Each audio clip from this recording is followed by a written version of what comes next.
We bumped into each other last time.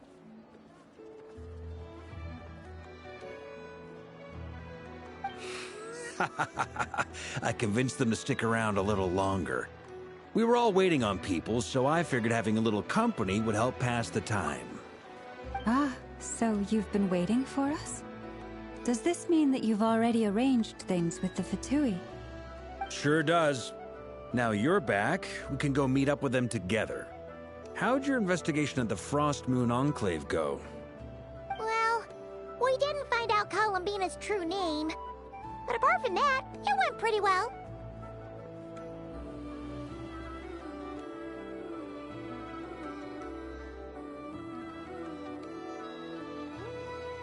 Aha, just as well that I didn't tag along then.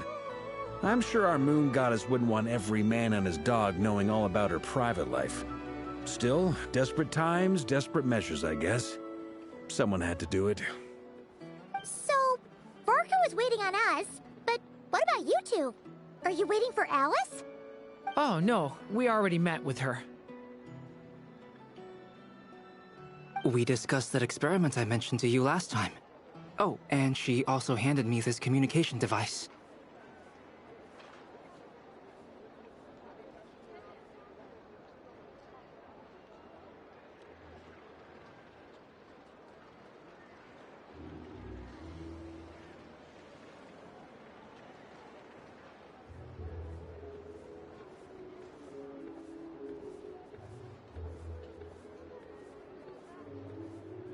That's right. I understand she informed you about the relationship between the Phantom phenomena and Tevat's borders, yes? She wants me to help her with some more experiments on that front. She said that she'll contact me through this device with more information. Ah, I see. Following instructions and making observations. Pretty common research method. Takes me right back to Albedo's lab. Wait, then who exactly are you meeting? Someone you know.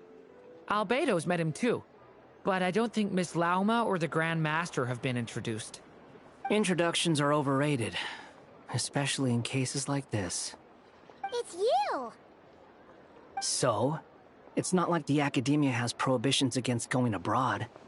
Also, I applied for leave. I've been writing to Hat Guy since obtaining a human form.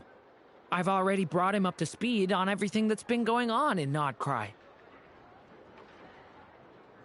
Hat Guy? Turns out, I actually have heard that name before. Oh? Then why did you react the same way I did? I only knew the name, not the fella. But since we're all here, let's do some introductions for what it's worth. I'm Varka, Grand Master of the Knights of Favonius. Lauma, Moon Chanter of the Frost Moon Scions. And I'm a Driosh from the Vahumana Darshan of the Sumeru Academia. Hat Guy, Good to see you again, Mr. Guy. I believe we last saw each other on the boat ride here.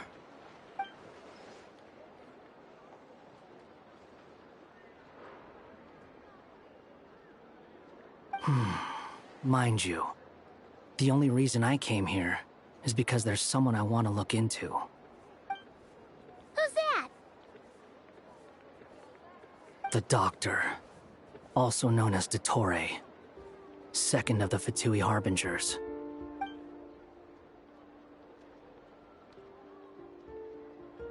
From the tone of your voice, it sounds like there's bad blood between you. I was reviewing our archives and noticed that a lot of information about him was missing. Left a bad taste in my mouth. That's all there is to it. Dottore, or Zondique, as he was then known, once studied at the Academia, but he got kicked out before he could graduate.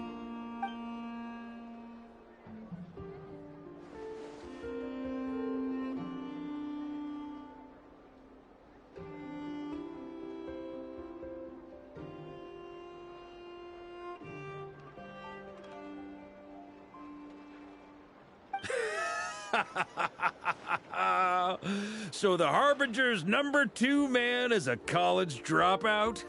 How embarrassing for them. Last we heard, he was planning...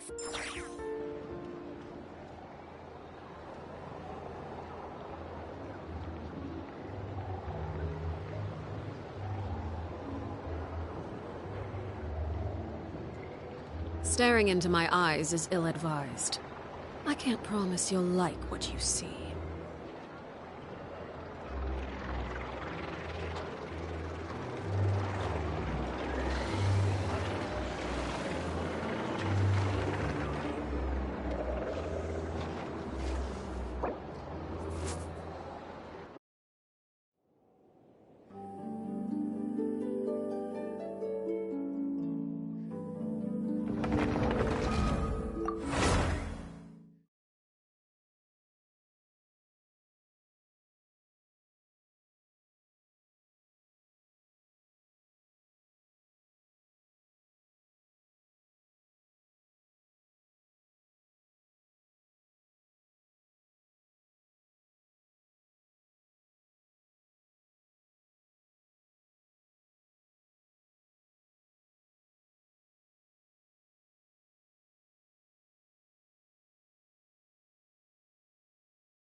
Let's see... There's Varka! Oh, and it's Durin and Albedo, too!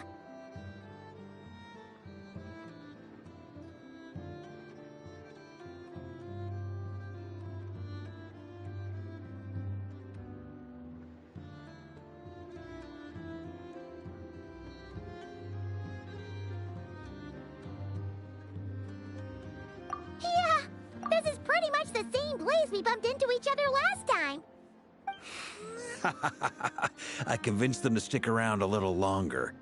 We were all waiting on people, so I figured having a little company would help pass the time. Ah, so you've been waiting for us? Does this mean that you've already arranged things with the Fatui? Sure does. Now you're back, we can go meet up with them together. How'd your investigation at the Frost Moon Enclave go? Well, we didn't find out Colombina's true name. But apart from that, it went pretty well.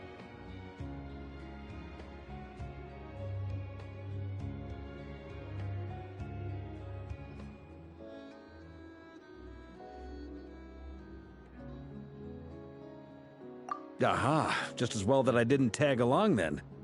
I'm sure our moon goddess wouldn't want every man and his dog knowing all about her private life. Still, desperate times, desperate measures, I guess. Someone had to do it. So, Varka was waiting on us, but what about you two? Are you waiting for Alice? Oh, no. We already met with her. We discussed that experiment I mentioned to you last time.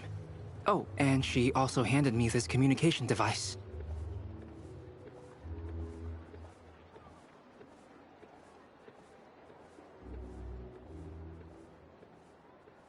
That's right. I understand she informed you about the relationship between the phantom phenomena and Tevat's borders, yes? She wants me to help her with some more experiments on that front.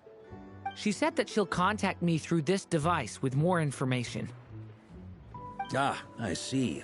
Following instructions and making observations. Pretty common research method. Takes me right back to Albedo's lab. Wait, then who exactly are you meeting? Someone you know. Albedo's met him too. But I don't think Miss Lauma or the Grand Master have been introduced. Introductions are overrated, especially in cases like this. It's you!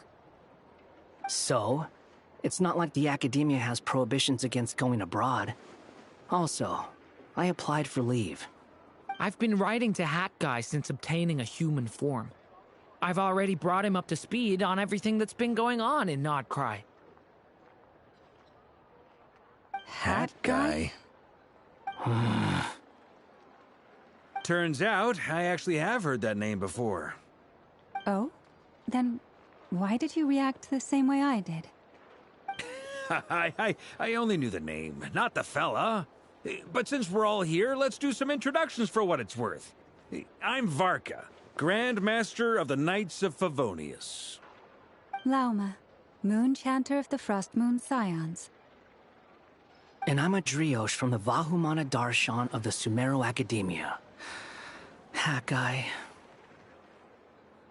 Good to see you again, Mr. Guy.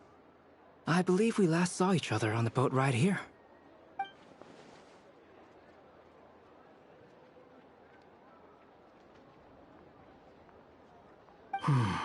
Mind you, the only reason I came here is because there's someone I want to look into. Who's that?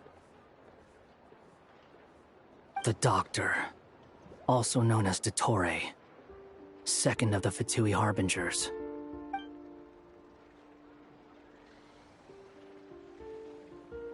From the tone of your voice, it sounds like there's bad blood between you. I was reviewing our archives and noticed that a lot of information about him was missing. Left a bad taste in my mouth. That's all there is to it. Dottore, or Zondik, as he was then known, once studied at the Academia, but he got kicked out before he could graduate.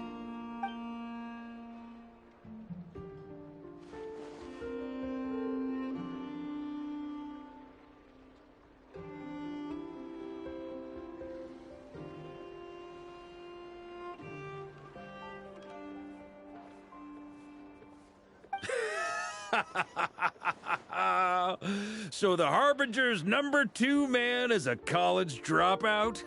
How embarrassing for them. Last we heard, he was planning something. We actually heard that a few times before, even coming to Notcry. But we haven't seen a trace of him since we got here. He only appears when something interests him. For all we know, he might have left already. But the fact he did something here at all is worth noting. It'll fill a couple extra lines in his file. Why does it sound less like a file you're writing and more like a criminal record? Anyway, we were just about to meet 2 of the other Harbingers. Want to come along? You might learn a thing or two about him there. Sure. Even though they're Harbingers, well, they're old acquaintances of ours, so, you know, when you talk to them, try to be... I got it. The Frost Moon Scion's relations with the Fatui remain tense. Forgive me if I do not attend. In that case, we'll continue assisting Miss Alice with her experiments. Good stuff. Everyone's having a fruitful time. All right, we better get going. I'll lead the way.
Well, yeah, that's obviously part of it.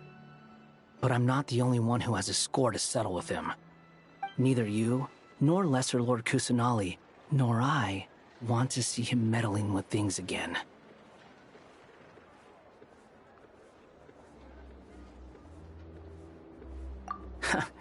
What's the hurry? Don't worry. Pigeons always know which way home is.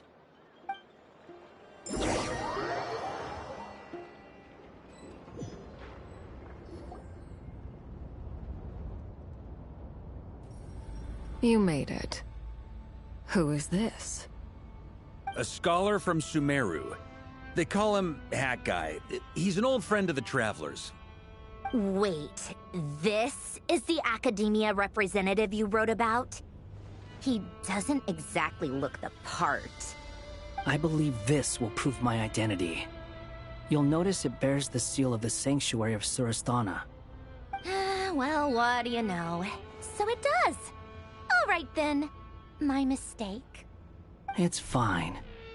I expected as much. What? So as I mentioned in my letter, the Academia's got its eyes on Dottore. But this matter remains top secret. Apart from those assisting in the investigation, the fewer people who know, the better. If anyone asks, I'm here in Notcry to pursue my personal academic interests. Gotta say, Varka, you did pretty well to keep all this under wraps for so long. Sounds like you got in touch with the Academia about this way back. you flatter me.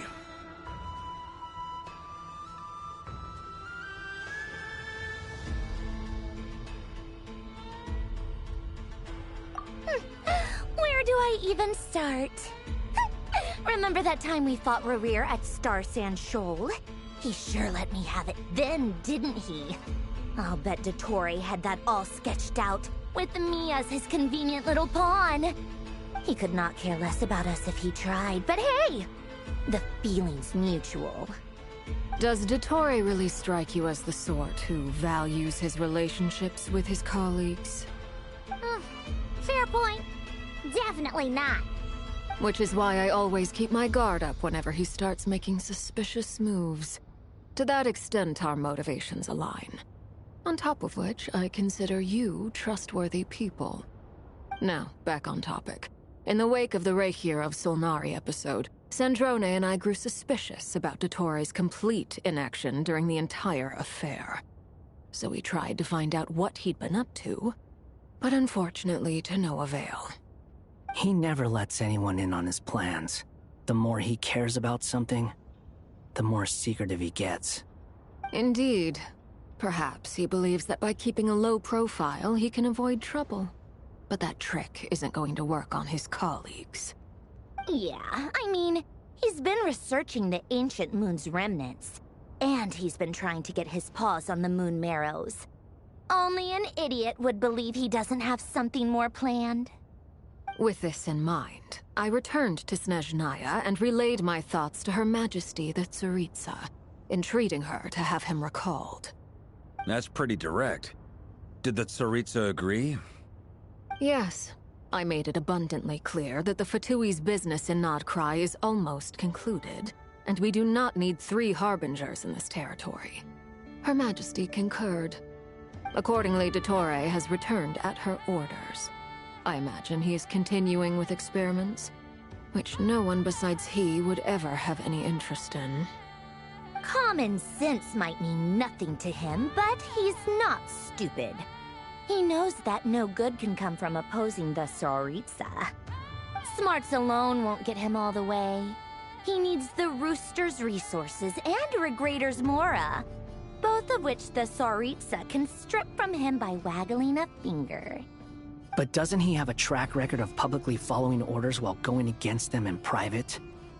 He probably has it down to a fine art by now. Wouldn't put it past him. We worked together on a research project once. Only briefly, but it was enough to show me that we're fundamentally different people. He has no interest in doing things methodically, stage by stage. His thoughts jump all over the place, and the moment his curiosity is satisfied, or he gets the results he wants, he disappears.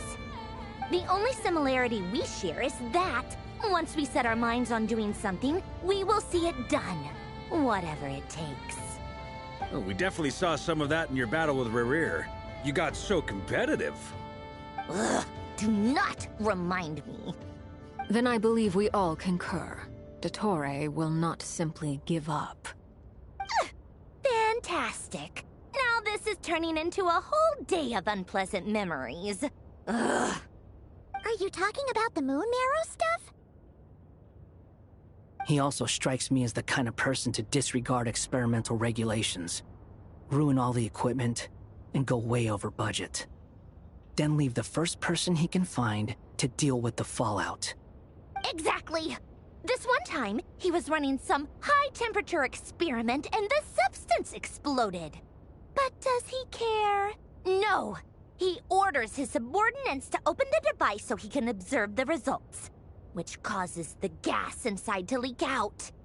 That gas was poisonous! If I hadn't been there, who knows how many people might have died.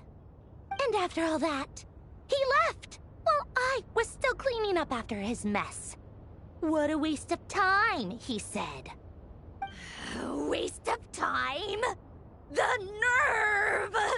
He wasted my time! You've been bottling that up for a while, huh? Hat guy, I must say, you seem awfully familiar with internal Fatui affairs. Especially when it comes to Dottore. Thank you, Lady Harbingers, for providing such valuable information. I have no other questions for now, so I'll be on my way. Wait, what? You're just gonna leave? You're welcome to join if you want. Ugh. Just when Paimon thought he'd finally mellowed out. He makes quite the impression. I'll say. I've met tons of headstrong people, but not many of them would join me in bad-mouthing Dottore. Anyway, back to the main agenda. Barca, you said that Colombina has gone missing? Or rather, disappeared. Yeah. We're working on building a connection between her and this world. The simplest method is to find out her real name. I've actually asked her that question before, but she said she didn't know. Considering our relationship, I doubt she was lying to me.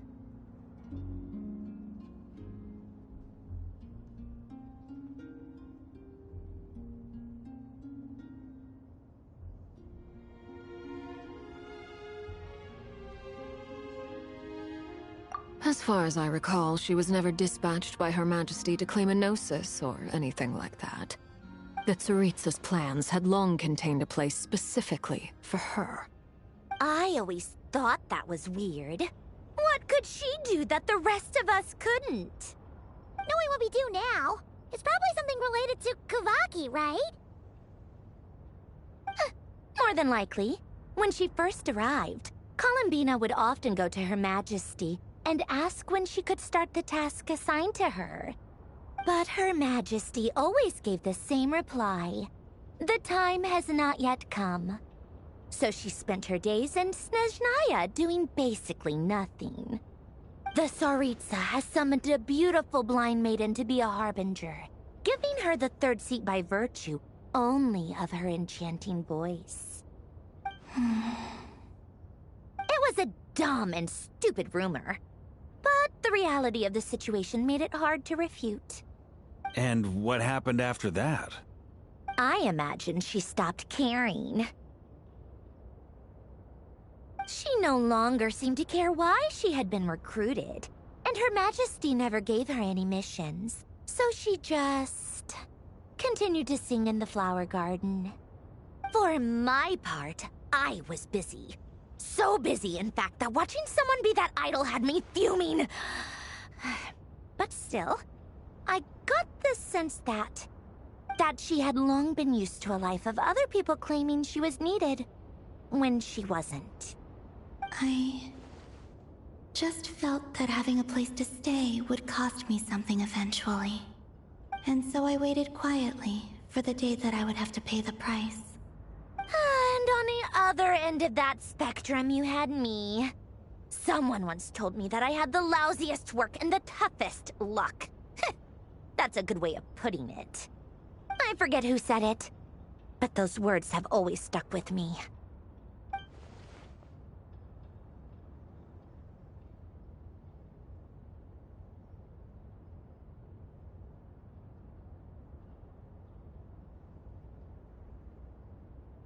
But you've done your job exceptionally well all this time. Because at heart, you are a conscientious person.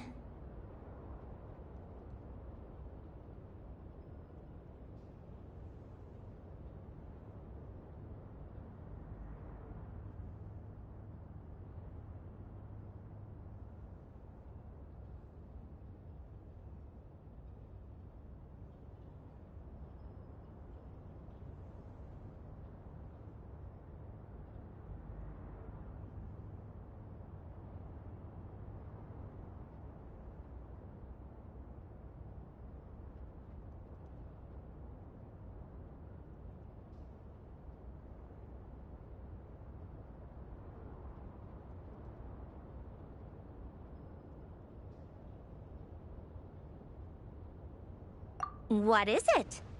Something come to mind?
That makes sense. Nothing screams you are needed like your name shouted from across the town. Well, good luck with it.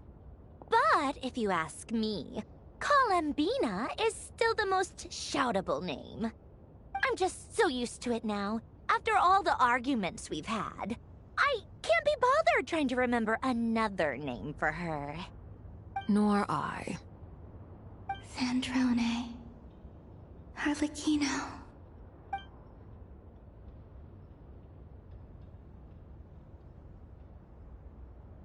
Huh! It's a Sealy! Does that mean Nicole has news for us? Ladies, I thank you for your hospitality. If the chance ever comes up, I definitely owe you both a drink sometime. I'm sure it will. You can make your own way out. Heck, you've been here enough times, you probably know your way around better than I do.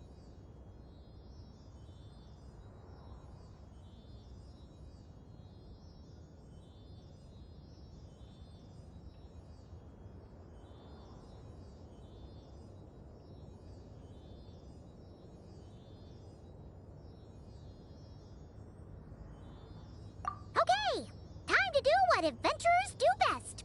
Follow that Sealy!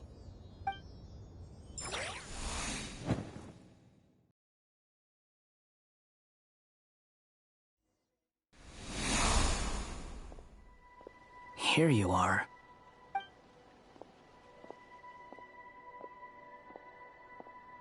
Oh, that guy. How come you're back so soon? Did things go all right with the Fatui? Fine. Dotori's been summoned home by the Tsaritsa. Couldn't get much more than that. How about you? Any progress with the investigation? Unfortunately not. We've tried everything. Different phantoms, different locations, different points in history. But the results were the same each time. Abyssal monsters roaming the land. People crying out in despair, with no hope of being rescued. Every time I see it, I can't help but think, is this what it was like in Mondstadt when Dragonspine Durin attacked? And if I fail in the task I've been given, will I create yet another tragedy? That's just meaningless speculation. When we encountered similar phenomena previously, I tried to interfere with those illusions, using sounds and lights to guide them. However, we could not change their fates. At most, we were able to extend their existences. The events of the past are like fate that has been written into Irminsul. There isn't a living thing in Teyvat that can escape its past. But Miss Alice instructed us to try to find ways to change the outcome that these phantoms face. It's an impossible task. Can't you just refuse? Since she asked us to do this, I feel like it can't truly be impossible. Or if it is, well, mages can make the impossible possible. I could not have been born as Durin otherwise. But you also said that your past 39 attempts were fruitless. That's true. But you're still going. Yes. After this many futile attempts, surely you realize that you're not doing this because you still believe what some mage told you. It's because you want her hypothesis to come true. It's something you wish for deep inside. So, think for yourself about what you want to do. As long as you don't believe it's futile, it isn't. Yeah. Previous experience indicates that we cannot touch the phantoms, which limits the effectiveness of our interventions. If we want to clear this hurdle, we need to break this rule somehow. Same thought here. Following the same rules means repeating the same failures. Reducing ourselves to mere playthings of fate. So you mean we need to figure out a way to make contact with them despite knowing that we can't? Yes, and I suspect that's something only you are capable of. Everything in Teyvat is logged in Irminsul, but the withering that once occurred in Sumeru was a sign that the Great World Tree was being corrupted. This corruption allowed things that should not have existed in Tevat to appear. This is tantamount to rewriting reality to an extent. You're saying abyssal power might be able to affect those phantoms? No one's ever tried it before. If you're gonna try it, it'll take courage. And you have to be confident that you can control it. Is anyone there? Has anyone seen my daughter? She's missing. I have to find her. I hear someone inside. Spargana? Are you in there? Ah! If I can use my abyssal powers to warn him that there is danger here, maybe it'll change his decision. Maybe he'll stay away. Yes. The important thing is not the nature of the power, but rather how you use it. To intimidate and obstruct. Sounds about right for the Abyss. Well, let me try. I should be able to influence that thing. Have you seen a little girl? What? This isn't the time for that! Just run!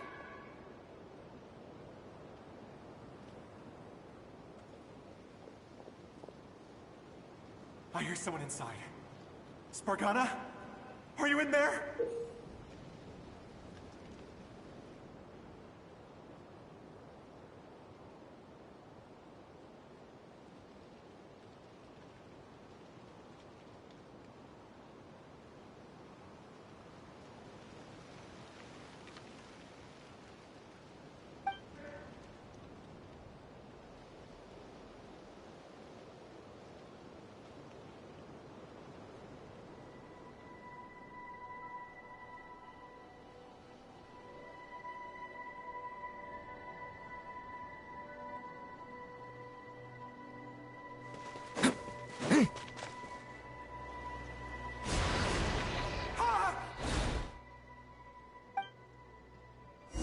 Have you seen a little girl?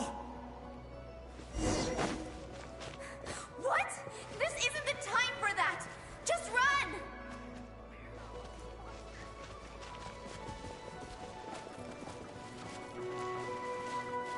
I hear someone inside. Spargana? Are you in there?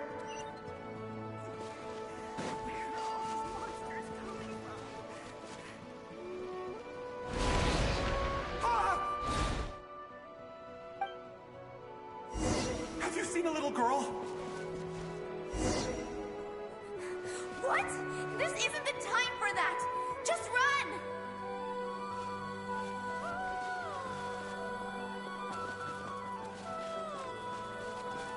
I hear someone inside. Spargana? Are you in there? What is this? Looks dangerous. I should get out of here.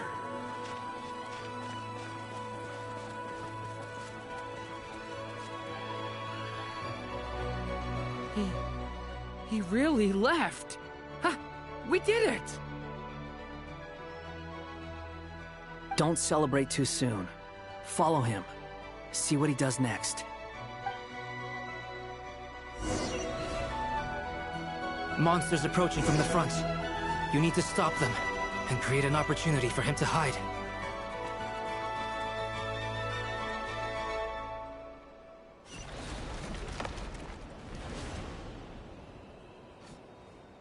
Help me!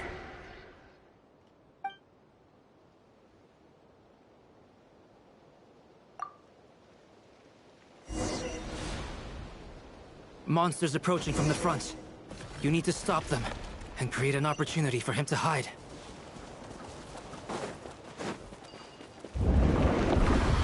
No! There's monsters ahead!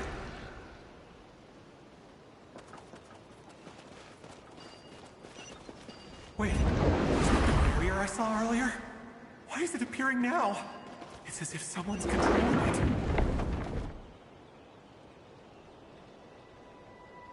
The monsters are gone. Is it safe now?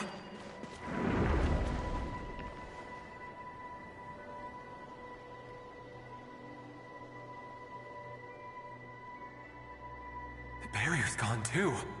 How odd. I guess I'll keep going. Quickly, let's keep up.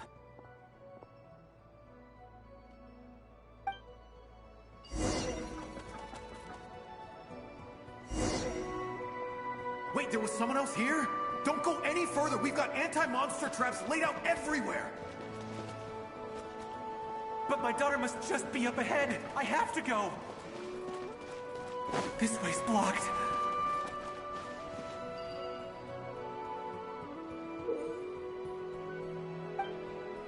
We might be able to...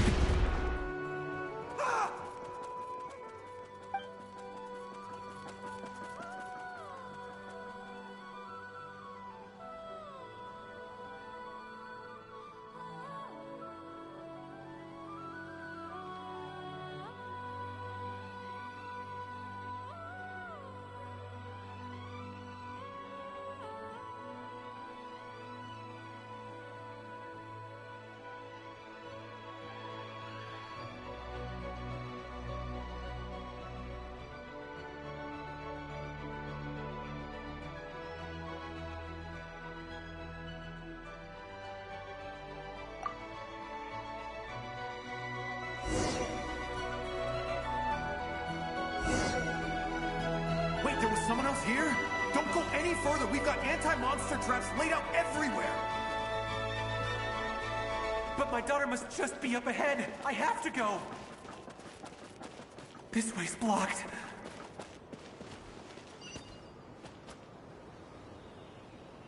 We might be able to use the...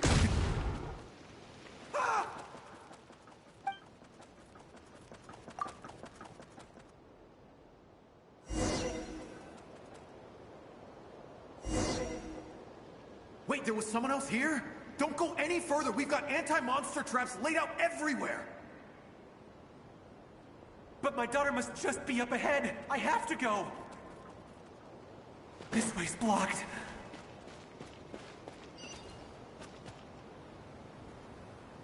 We might be able to use the explosives over there, but we need to take care not to hurt him. I'll use the barrier to keep him at a safe distance.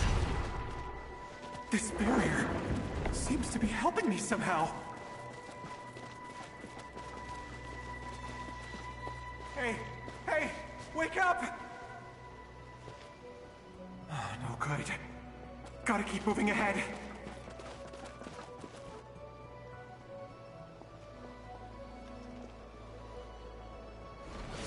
So many monsters! There's still a chance, Durin.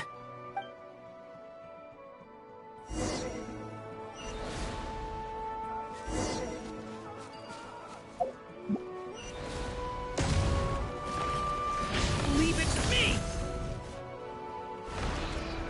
Help me!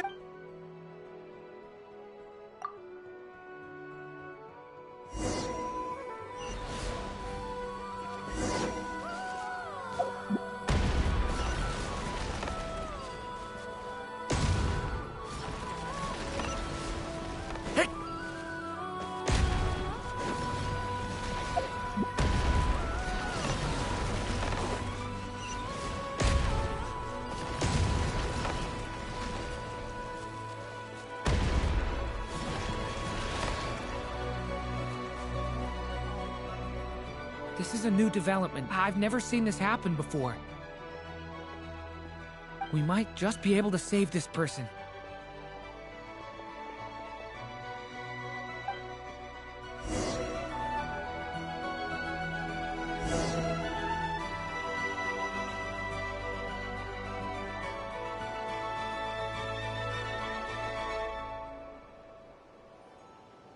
Hello there. Have you seen my daughter? Spargana's her name. She's carrying a large backpack. Get out while you still can, you fool. You won't find any survivors here. But I can't just leave her here. She must be... Sorry. Wish I could help, but I haven't seen her. You'll just have to keep looking. Okay, thank you. If I do find her, I'll get her to shelter and come back for you. Don't bother. I've got nowhere left to go.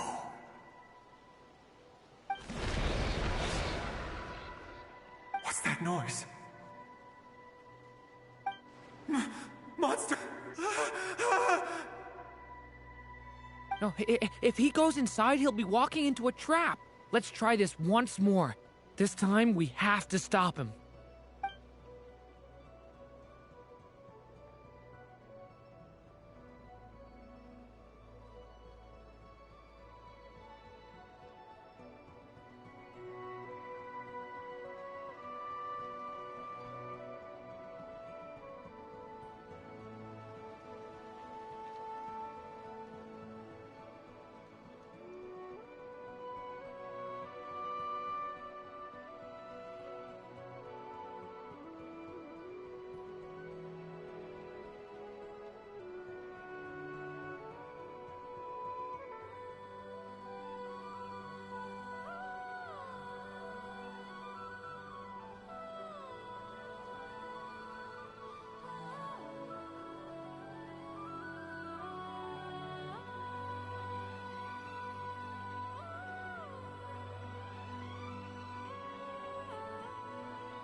Hello there. Have you seen my daughter? Sparkana. Get out while you still can, you fool. But I can't just leave her here. Sorry. Wish I could help. Okay, thank you. If I do find her, I'll get her to shelter and come back for you. Don't. What's that noise? No, if he goes inside...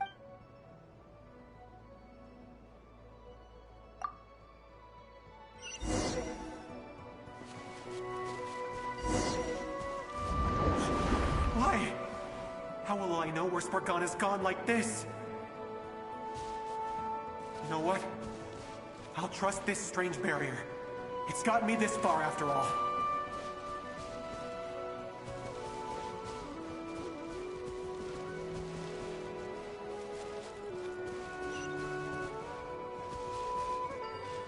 What? Spargana, are you there?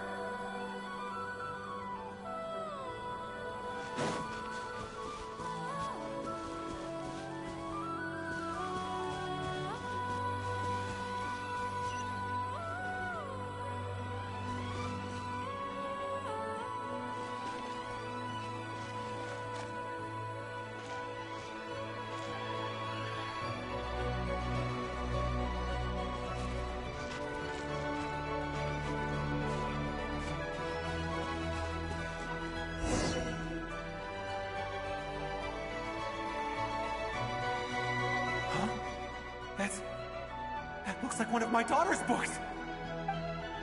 Oh, thank you. Thank you. Yes, it's one of hers for sure. That's her name on it right there. She left her backpack here.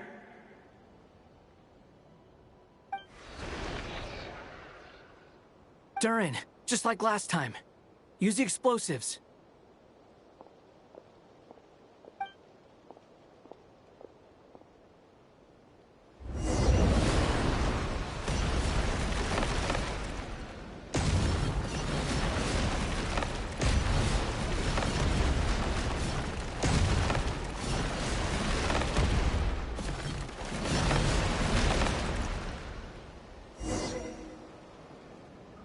It won't work.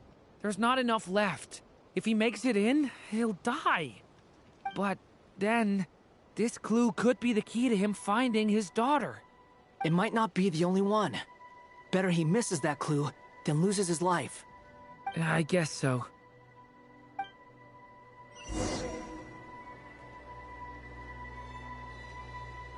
Stop him, Durin. We can't let him get any further in. That's my daughter's book! She's passed this way! Why? Why won't you let me go in? I've searched and searched and searched just for this! But how will I find...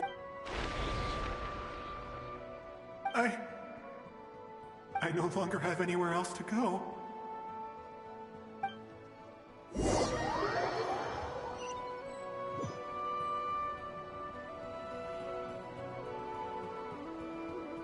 I'm sorry. I'm so sorry. He refuses to go anywhere else. Whether he opens this door or not, all that awaits him now is death. We couldn't change his fate. Albedo? Hat Guy? Let's try one more time. I don't know how we're gonna do this, but I don't want to give up either.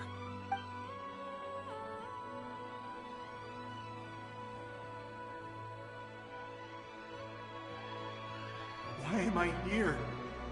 What's going on? All these scenes running through my head. Huh? What's going on? His reactions have changed. How many times have I... What's happening to me? Huh? Wait. Who are you? You can see us now? I feel like I always could, but that I only just realized you were there. I'm sorry, I don't know how to but you were the ones guiding me using that marked barrier, right? I haven't done anything yet, but those monsters, those deaths, I won't find my daughter. What? No, it isn't. Yes, it is. Even so, we're trying to find a way out of this. You've not seen my daughter either. It seems she really isn't here.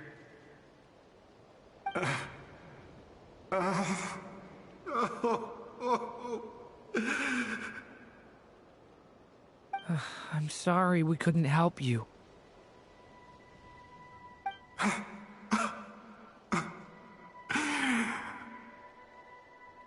I'm just tired. Maybe this is destiny. Maybe it doesn't matter how hard I search. How long do I have left? Experience says 15 to 20 minutes. 15 to 20. Thank you for all your help. Let's rest a while. You look exhausted too. Now's not the time for you to start pitying us. It's not pity. I'm just realizing that I've only got 10 or so minutes left. You know?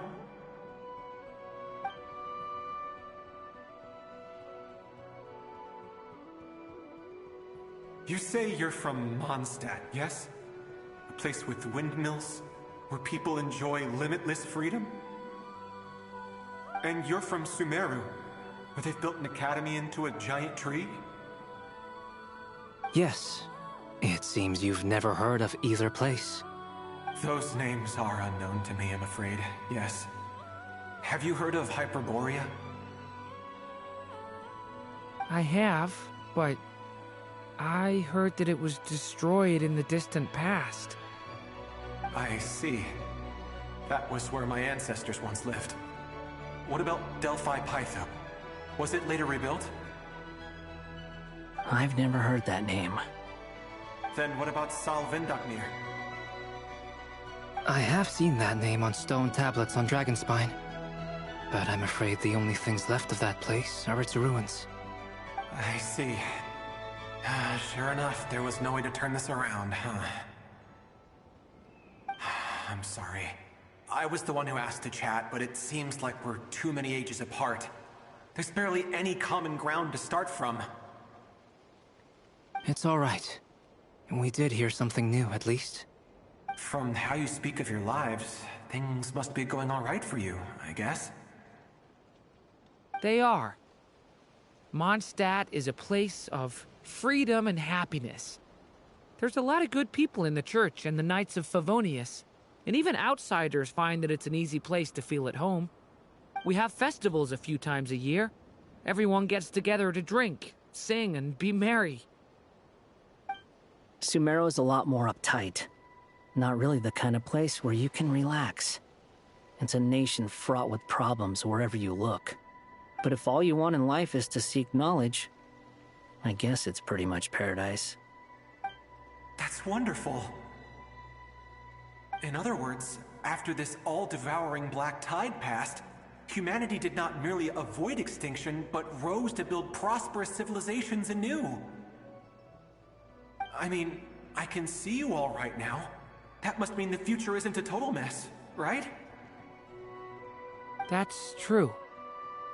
Well, time's almost up. Let's part ways, I think. Might be best if you don't waste too much time on me. The chances are slim, I know, but I'd like to spend these last few minutes looking for Spargana. May we meet again. Well, or not, most probably. In that case, may your wishes come true.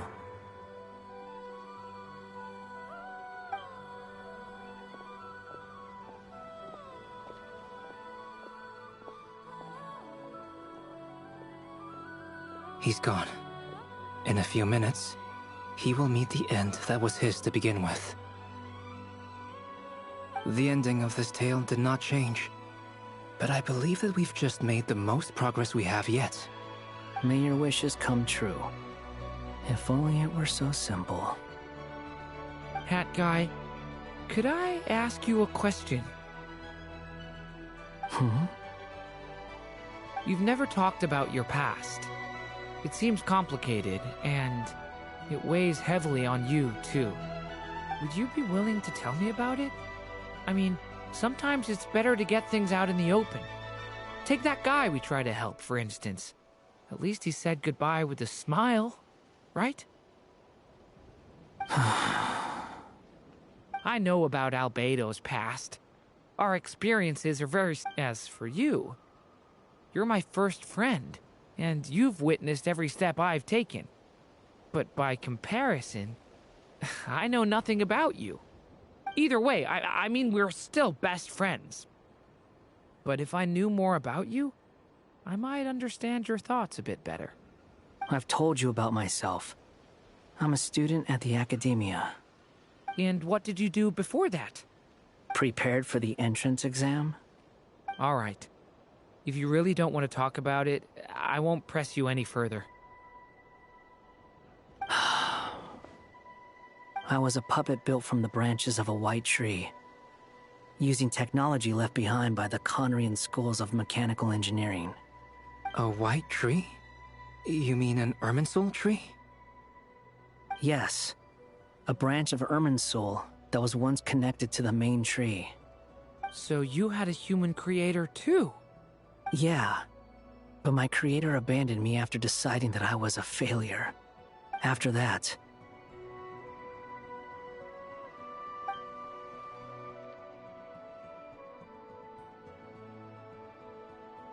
Durin. Resisting the influence of the Abyss, suppressing the urge to destroy, trying to do the right thing. None of these things are easy. But no matter how hard they are, trying to rewrite past wrongs is far harder.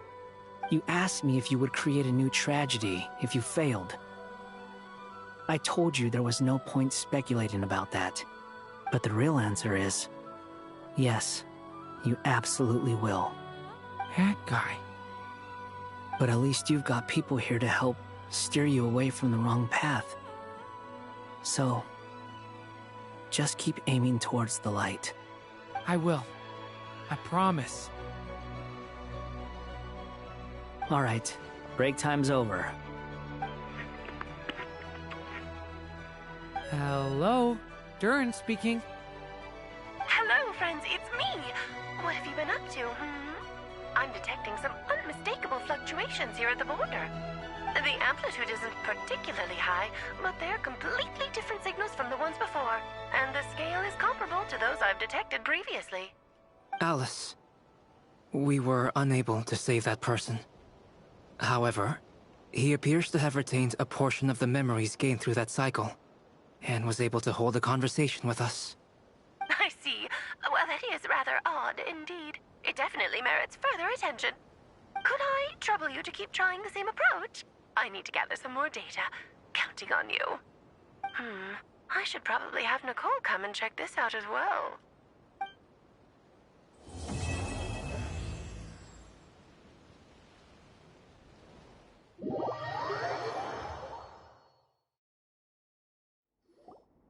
There you are. I was worried you might stop to collect treasure chests opened by the Seelie along the way. It would have taken you so much longer to get here. Another conversation I cannot hear. I am delighted to see that you understand what takes priority, and that your adventurer's instinct has not swayed your resolve. Really, I must applaud you for it. You should know. Paimon's head. Okay, I'll try and keep it short. My senses are telling me that this is where we shall find the entrance to the ruins. Oh, cool! Well, what are we waiting for? Let's open it up and see! Patience. This was a sanctuary of great importance to the Hyperboreans. A special process is required to open the gate. Oh! Like the place that housed the Eternal Moon's Marrow?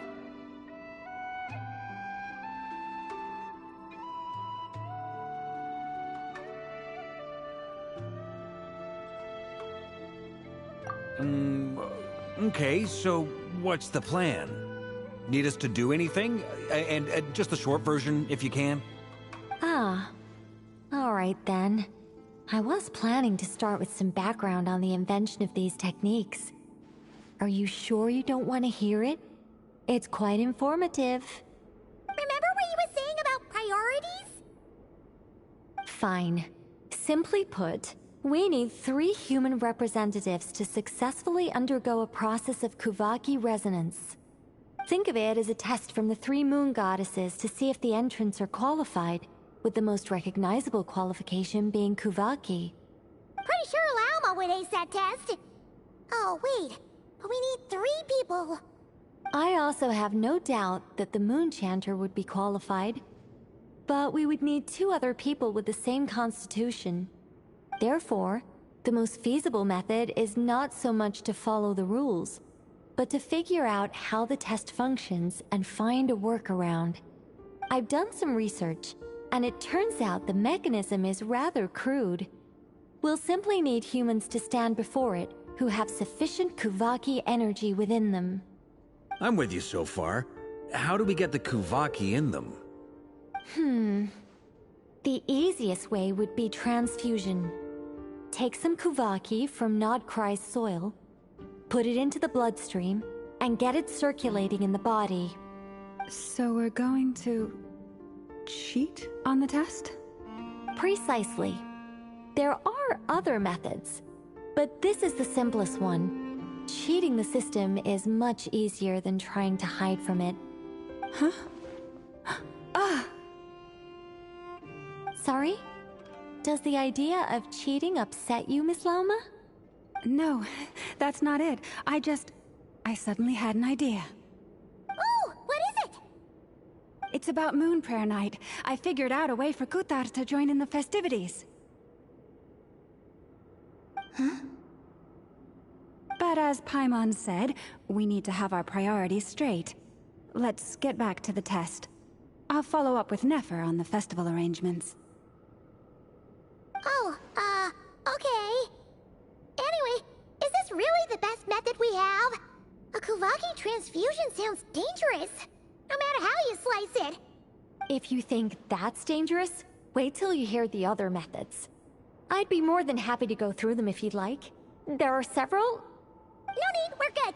Let's go with this one. Very well. Kuvaki transfusion it is. Now, I should mention that the risks can be greater or lower depending on individual compatibility. It would be rash to simply infuse the Kuvaki and hope for the best. If the body rejects it, the reaction can be quite severe. The symptoms are similar to another condition that some people living here suffer from, known as congenital Kuvaki sensitivity. So, before we execute our plan, I will perform a simple test of my own to see who is compatible and who is not. Once that is done, we will have to complete the resonance process as rapidly as possible. The participants must remain stationary while the Kuvaki circulates and bonds with them, and they mustn't eat or drink anything. What? No eating or drinking? That's some hardcore fasting. They'll all be monks by the time they're through.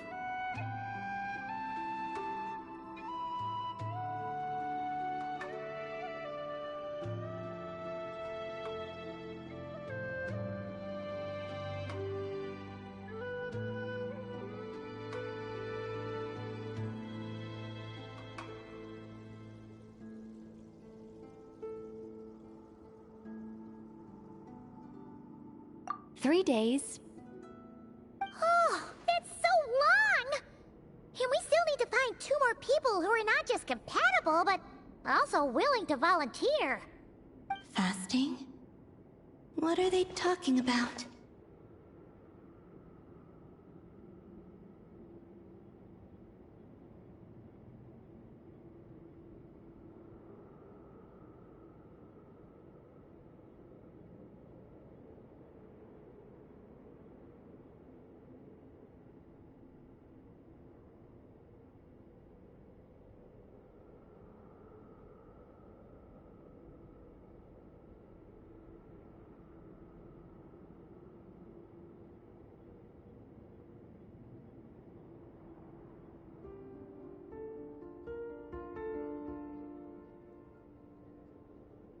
Really? Don't you want to think this through? Haha, count me in too. 3 days without food? I can handle that. Miss Nicole has made it clear that this is the easiest way. The way I see it, there's nothing else to discuss. It's time to step up.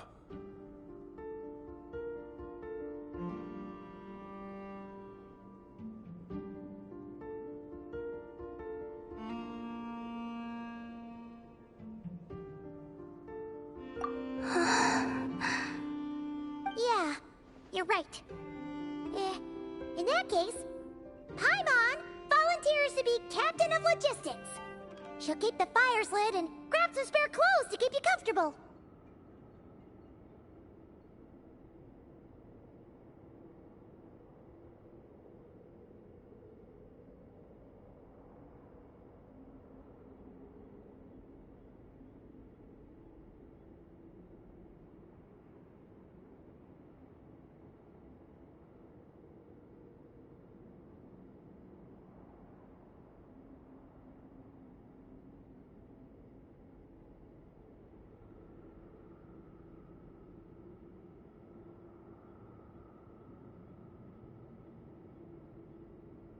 Then we'll start with you first, Traveler.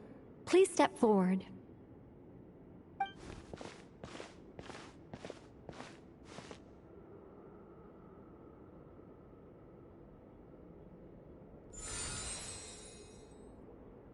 How's it going? Do you feel anything?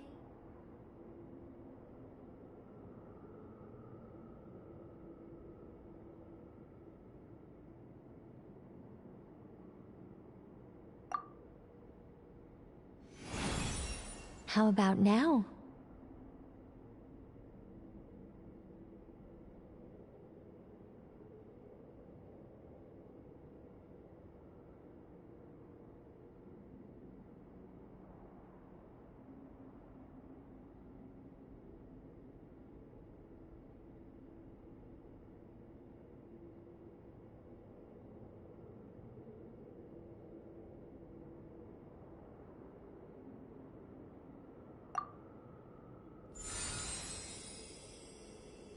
And now?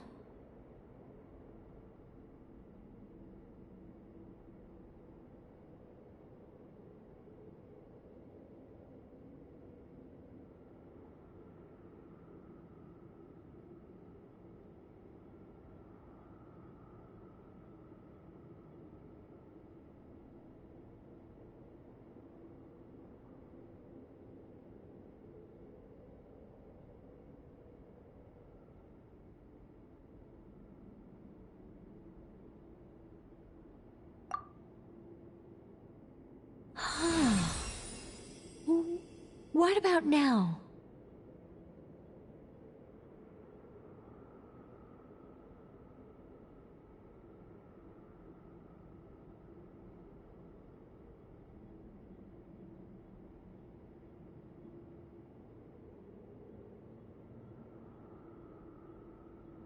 You guys, it's not a competition, you know. All right, I'm officially impressed. Even as a descender, you can withstand far more than I imagined. It's like I summoned a giant stone titan to arm wrestle you, and your arm hasn't even moved an inch. In my last attempt, I infused 5 times the amount of Kuvaki required.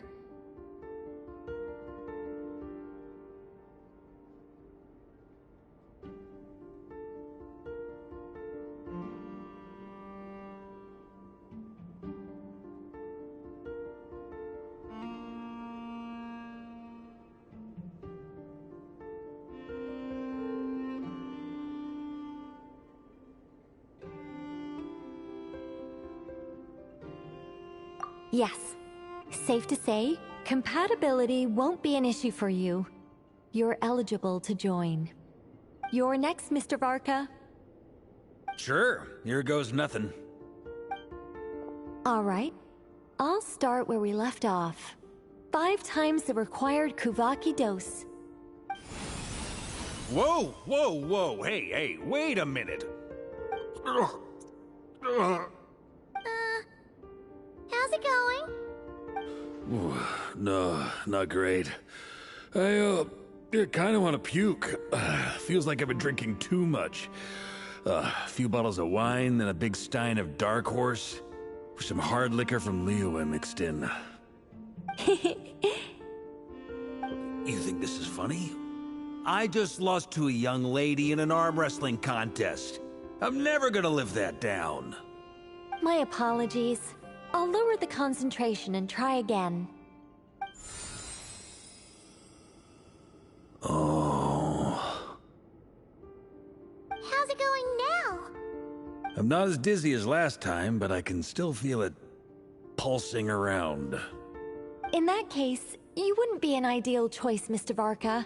Let's try someone else. Okay. Let's go ask some of our other friends then.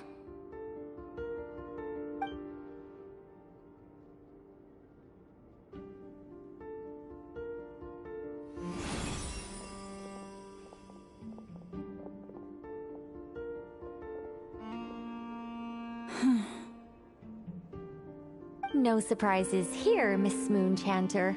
You're perfectly compatible. You may join.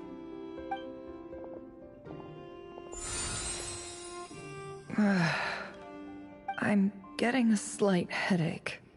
Shame. You were so close. Whoa! I'm itching all over! Allergic reaction. We can't have that. Huh?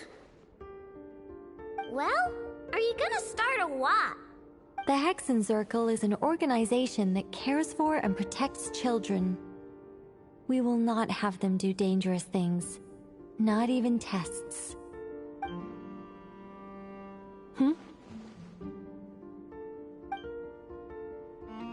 Is something the matter? The candidates have to be human. I guess that rules me out too. Huh. Everyone except the Moonchanter got beaten. Guess I don't need to feel so bad after all. I mean, looks like this isn't gonna be as easy as we thought. Perhaps I could ask for volunteers among the Frost Moon Scions. I'll see about talking to some trusted Lightkeeper colleagues. Itlua springs to mind. In fact, I think we had some former Frost Moon Scions join our ranks recently. Can you give me the scientific explanation for how the test works? I can probably make some kind of test bot. Then, we can just zip through Nasha Town, going up to people and pressing a button to check their status. Wouldn't that be way easier? No. Wow! No elaboration for once. How about I contact the Knights of Favonia's garrison in the Wave Chaser plane? Shame that Lohan's already left. And that guy's even tougher than I am. Strange. The moon goddess is clearly revered by many people. So why is she on the brink of disappearing? She mentioned that the world has rejected her from the very beginning. And when we fought the Reikir of Salnari, it seemed like she exhausted her power for our sake. Also, Paimon's not sure revered is the right word for how people feel about her. Gratitude, certainly. For my part, anyway. It's basic reciprocity. She helped us, so she deserves our help in return. Yeah. Even though she looked like she didn't care, she still saved a ton of people, including me. A review of the relevant data leads me to conclude that Miss Colombina is a good person. Yep, you bet! They really think so? I'm super surprised that Colombina isn't her actual name, though. I think it really suits her. It's light and graceful and... yeah, just a really pretty name. I know, right? Unfortunately, that's not our decision to make. Colombina.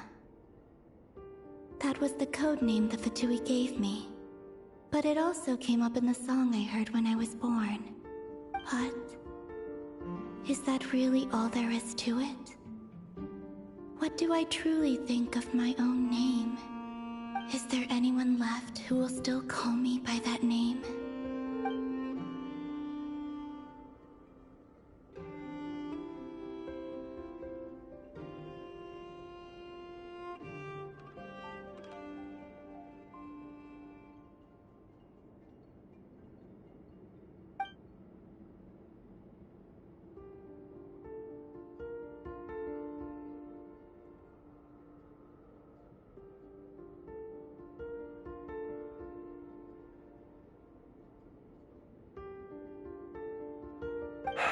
Moon Prayer Night is getting closer by the day.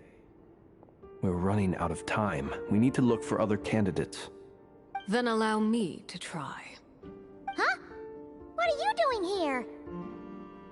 You contacted your friends via the Adventurers Guild. Sandrone has been keeping an eye out for something like that, so she informed me. Since I have the ability to accommodate a moon marrow, I should prove to be a suitable candidate. Arlecchino. When can we begin? I see. We can begin right away.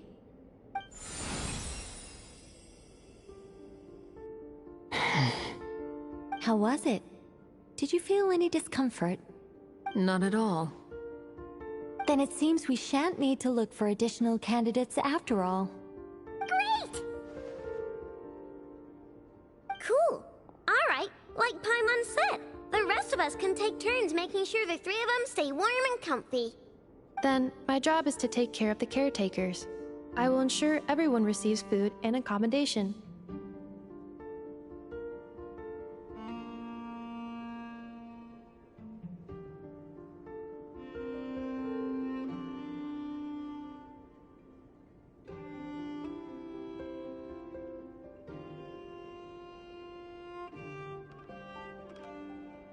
I'm ready as well.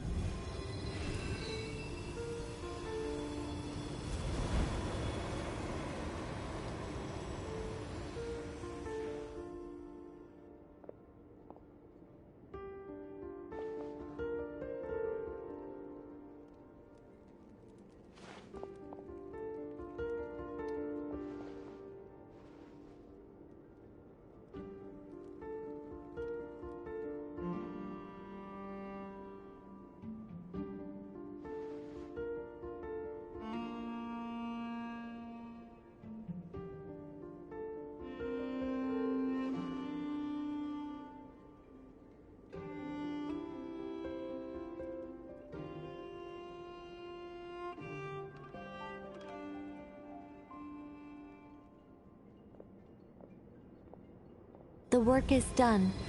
The sacred scroll shut.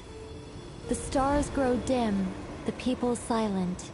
The white sun sets, the silver moon rises. O path to the temple, appear now before us.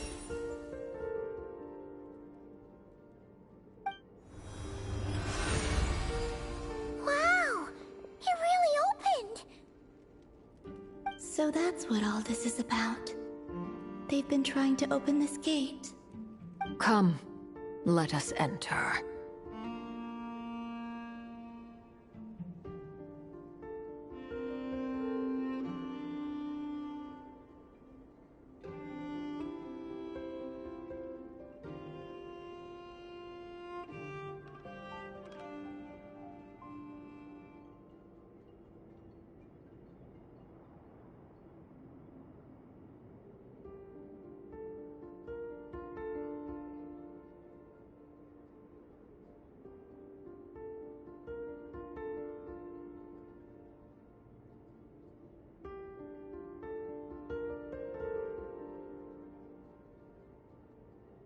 It might be best to eat something first. Take care to chew properly and swallow slowly. It will give your body time to readjust to the digestion process. They will head in soon. They will need to enter this gate.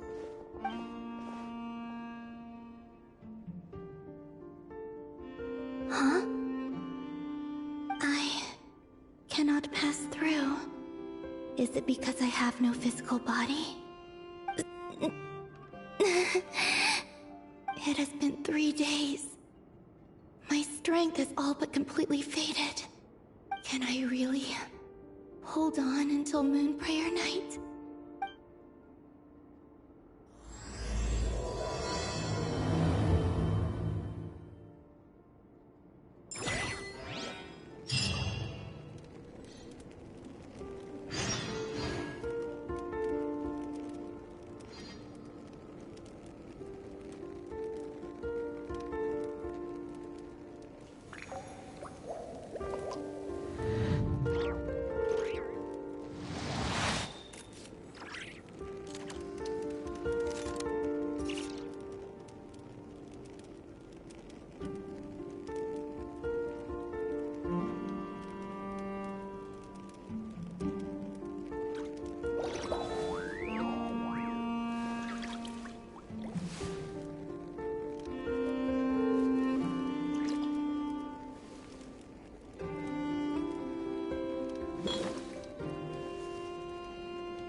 I see the temperate waters of eons past.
The secrets of the mechanical arts are too profound to convey in a few simple words.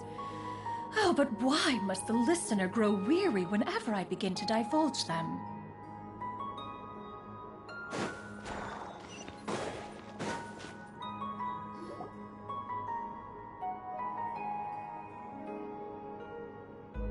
Are these people... Judging by their clothes, they appear to be phantom Hyperboreans from the distant past. That could mean they have some clues about the moon goddess's name, right?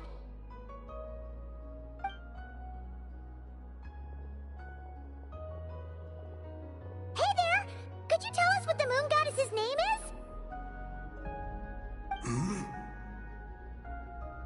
Sorry. That's probably a weird question, huh? How do we explain this? The moons are long gone, and their goddesses are dead. Their names no longer mean anything. When a new moon goddess is born, we will surely know her name. We have used every last resource at our disposal. All that remains is to wait, patiently and quietly.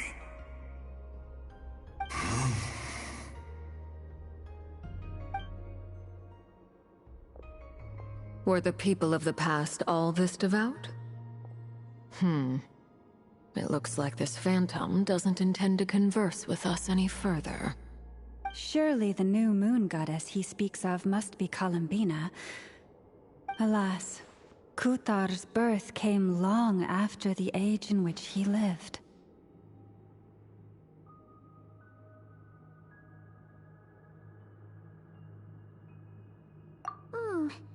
But, maybe if we find a phantom from a more recent age, they might know Colombina's real name. True. Keep an eye out. We should be able to tell which era they're from by the clothes they wear.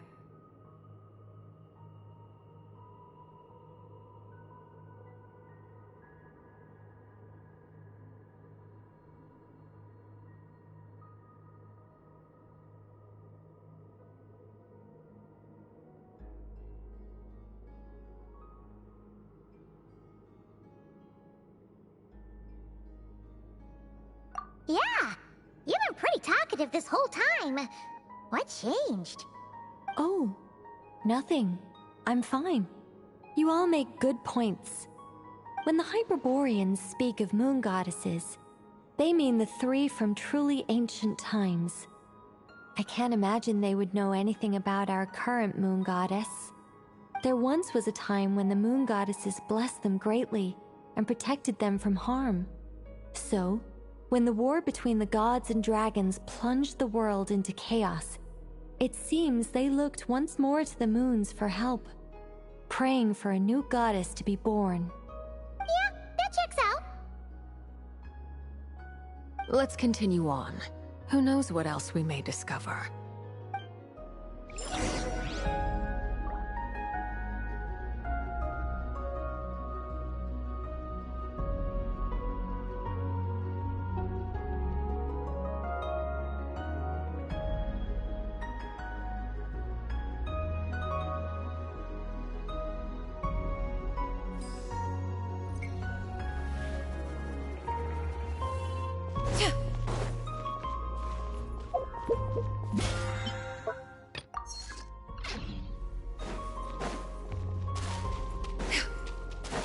There's a door blocking this path.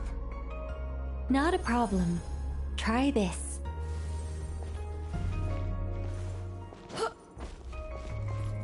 Yeah.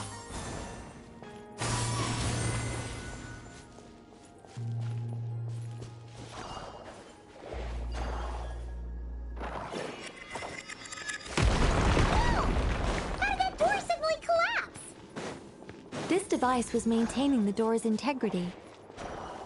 Is this our destination?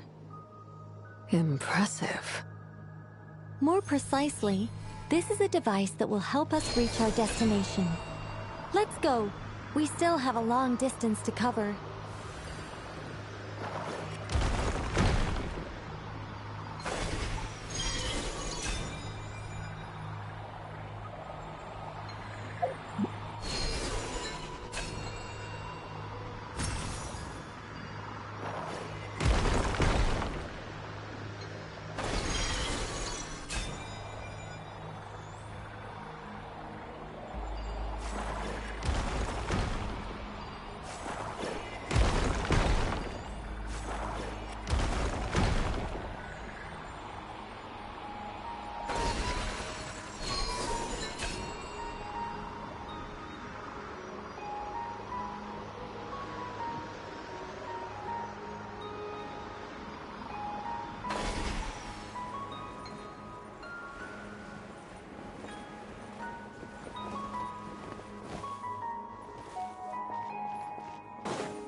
Let's try that device again.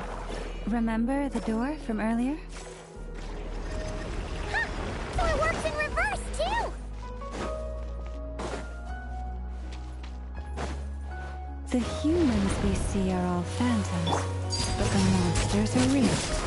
What a fascinating place. There'll be plenty of time to admire it later.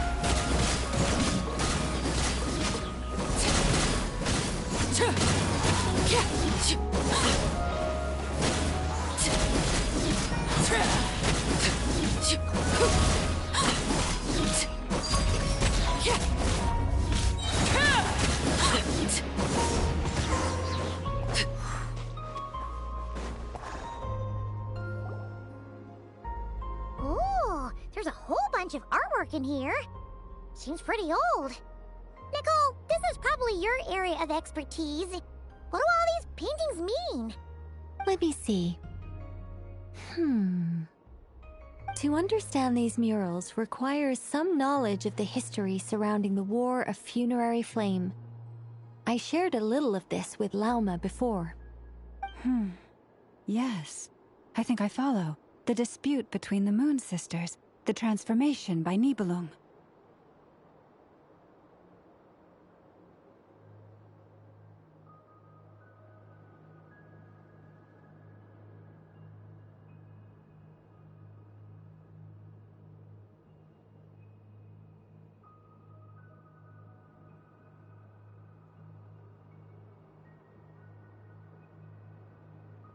Oh no, it's no trouble.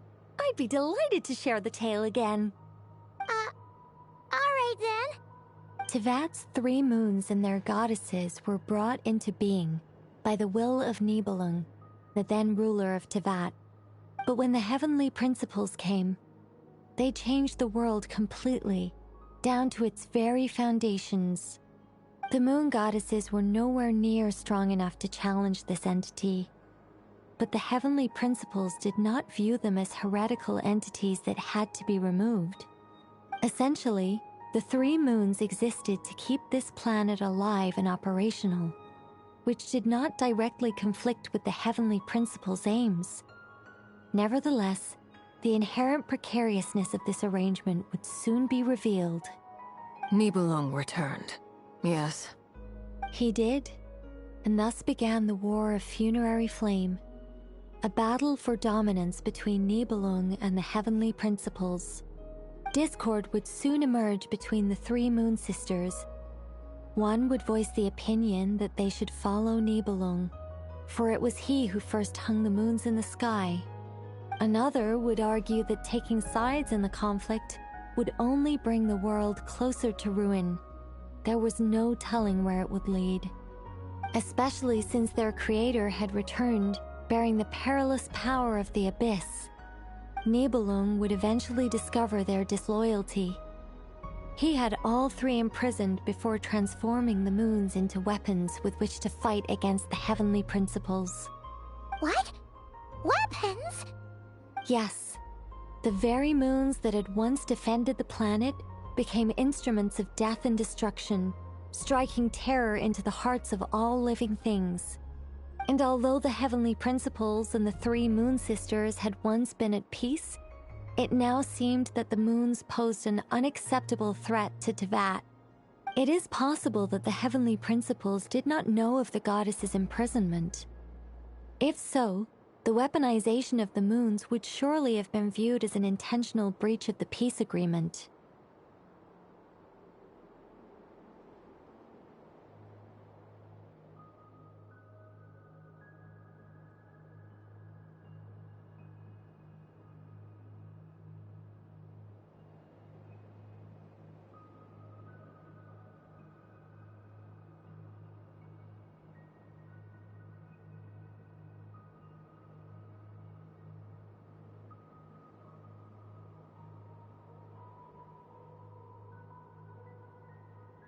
Regardless of who knew what, when, the heavenly principles shattered two moons and flung the other beyond the skies.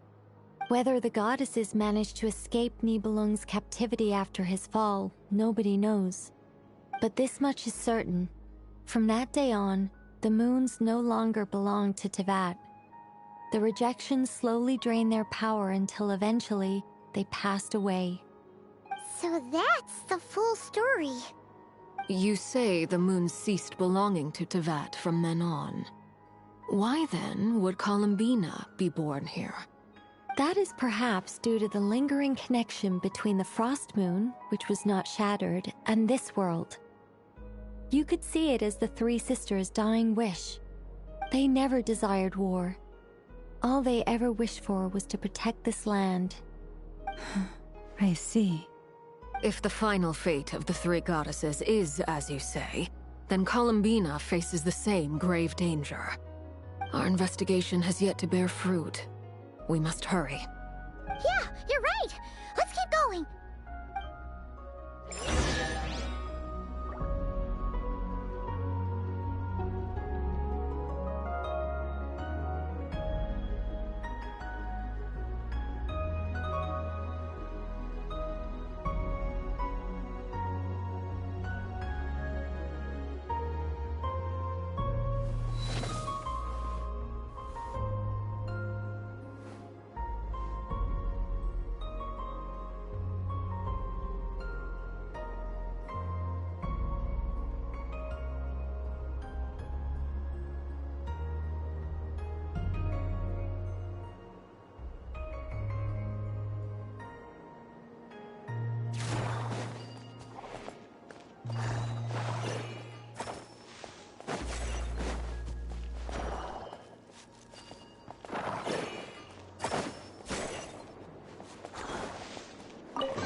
We're finally here!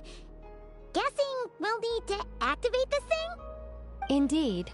I was a little worried about that at first, but as we got closer, I sensed that the Kuvaki within it flows unimpeded. It should be functioning normally. The only issue is how to activate it. It's looking a little worse for wear. What about the cores from some of the other devices we've seen?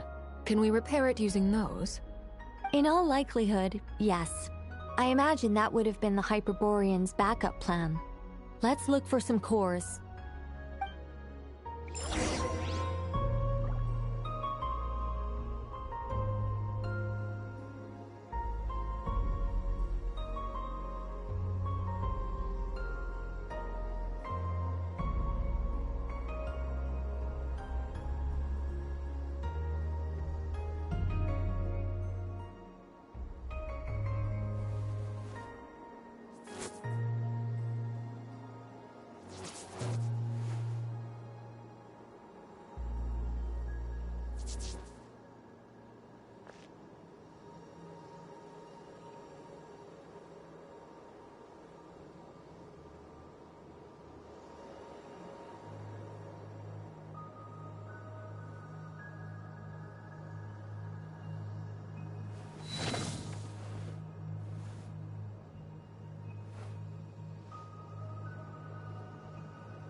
Witness my rise. Transfixed.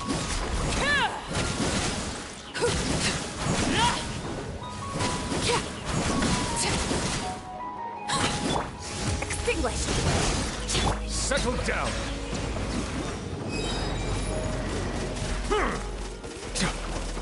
Justice is blind. Be sanctified.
Walk up, then jump down.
The device is up and running. It's hard to believe that the ancients were capable of constructing such things. Paimon sees our destination! It's right up ahead! Yes, let's go.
I see the value in my own work, but I also see the meaning in all the endeavors of the people of Fontaine. I believe I will continue to take pride in fulfilling my duties.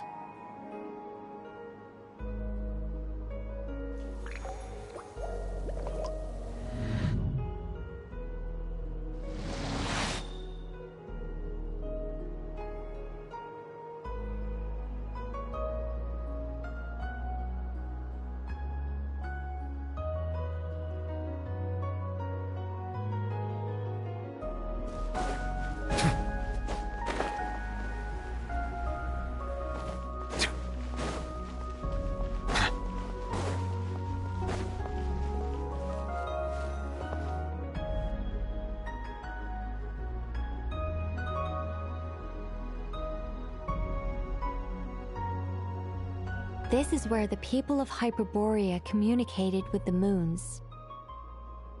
We need only place the moon marrow upon this platform on Moon Prayer Night, and we shall be able to open a portal to the moon and send our moon goddess back home. The assumption being, of course, that we can find her first.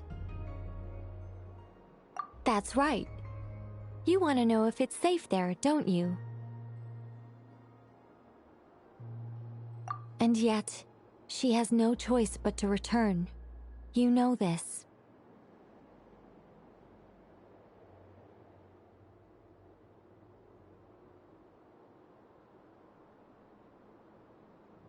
Oh, that's not the only issue here. This is the end of the line, right? We've explored everything we can.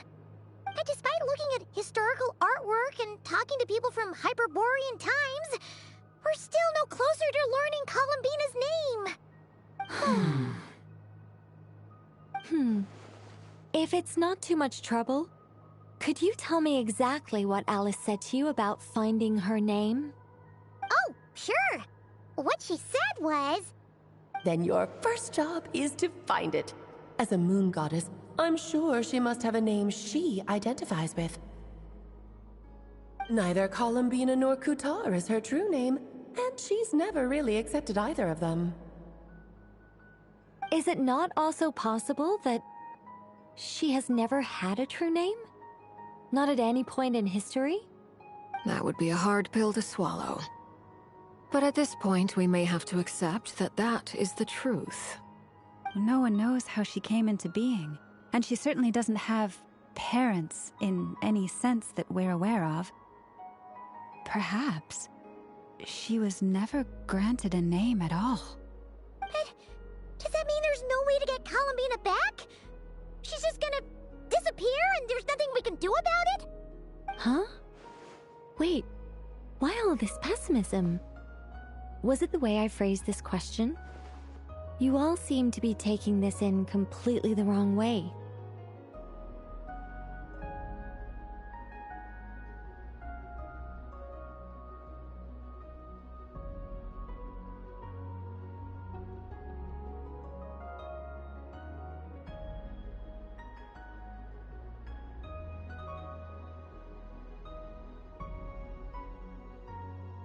Well, just because she's never had a real name in the past doesn't mean she can't have one now. What? Think about what Alice said again. She never once said that you'd have to find a new name, did she? Are you saying what I think you're saying?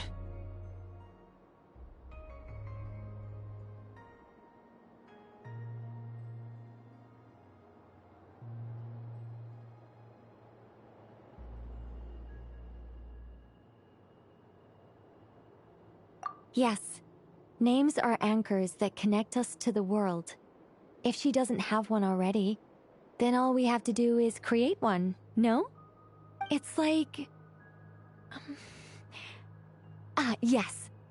Traveler, when you first arrived in Teyvat, do you think you would have turned around if someone behind you shouted, "Hey, Hermione"?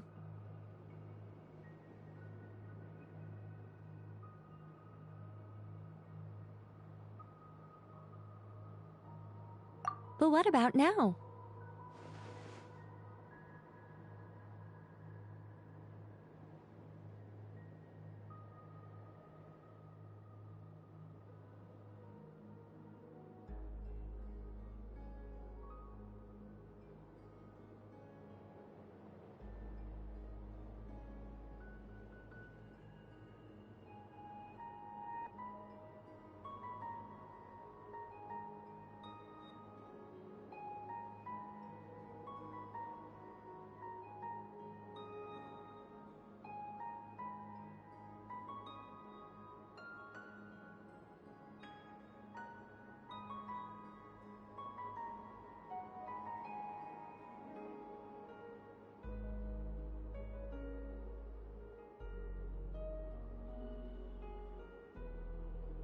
I understand what you mean.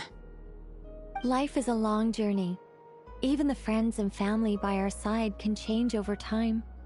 When people call you by different names, what matters isn't so much the words themselves, but what they symbolize. And of course, whether that resonates with you. Lumine.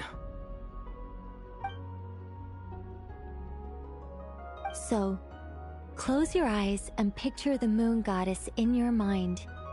If you were to call out to her in this moment, what would you say?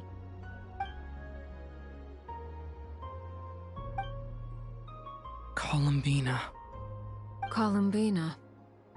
Paimon would call her Colombina too. Well, she has long forsaken everything that Kuthar represents. I think from now on I should call her Colombina too. Well, it sounds to me like you found your answer. Are you sure? Is it really that simple? We haven't found her this whole time, and not for lack of trying. For a journey like this, the process is every bit as important as the outcome. Had you not searched far and wide, rejecting every other answer you were offered? How could you have come to an answer you felt was finally correct? Oh, it all makes sense now. This has Alice's fingerprints all over it. Are you suggesting that Mage knew from the start that Colombina never had a real name to begin with? I can't say for sure. But I can definitely imagine her chuckling in satisfaction somewhere right now, saying, "Ah, what fun." Llama!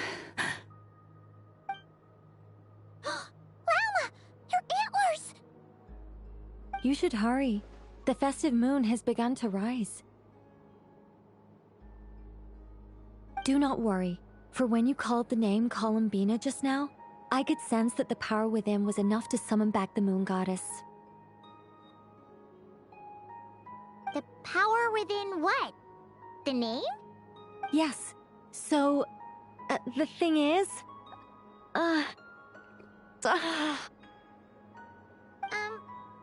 What's wrong now? This is so annoying. I really want to explain how that whole thing works. Starting from the founding principles of Teyvat and... Oh, I could talk about this for hours. But... Deep breaths, Nicole. Deep, deep breaths. You're an angel. A sober, sensible, solemn angel who has her priorities straight. Okay then. Sorry for asking. Clearly a bad call on Paimon's part. Anyway, you all need to hurry. Last thing, remember how it felt when you called out that name. Then it is agreed. By the name Colombina, we shall find her.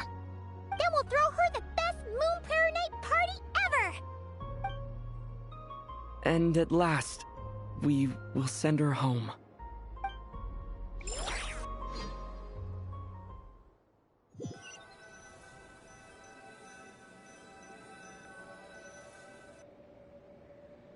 I can barely move anymore. My consciousness is fading away. Have they come back out? I'd love to see them one more time.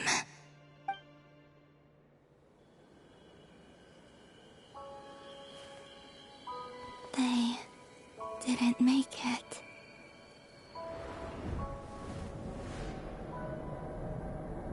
Could you tell me your name? My name is... Colombina!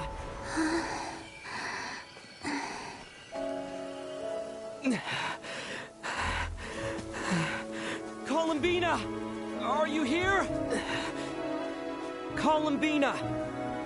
That's the name you gave when we first met. And it's what I've called you ever since. Colombina.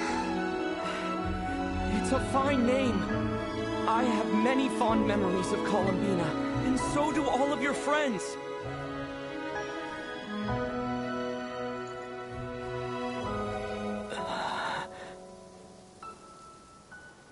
If you like this name...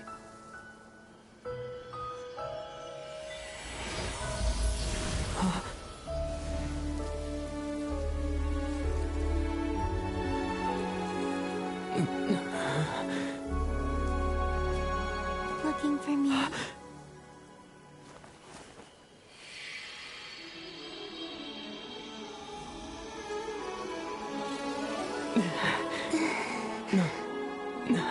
I like it. You can carry on using it. My name is Colombinia Hyposelenia.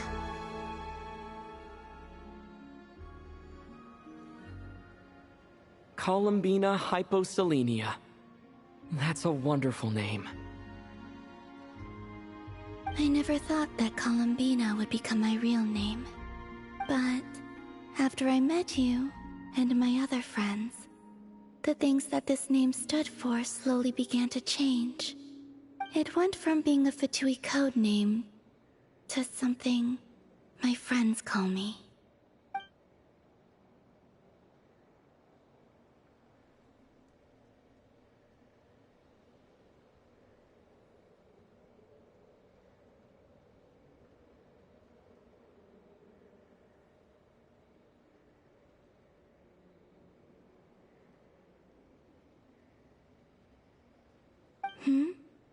What is it?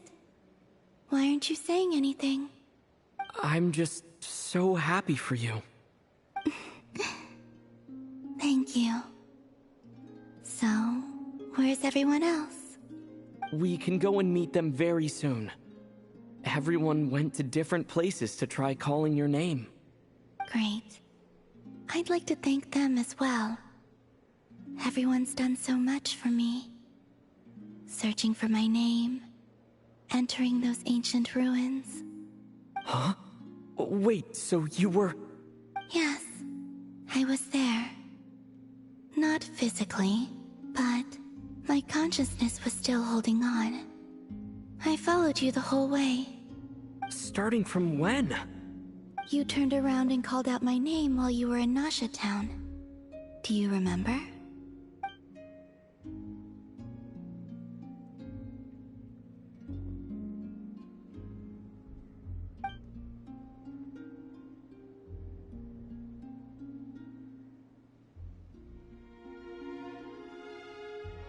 Let's go. We don't want to keep them waiting. Sure. In that case, come with me. But... Hmm? Before that... Could you call my name one more time? Sure. Come with me, Columbina Hyposelenia.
Columbina!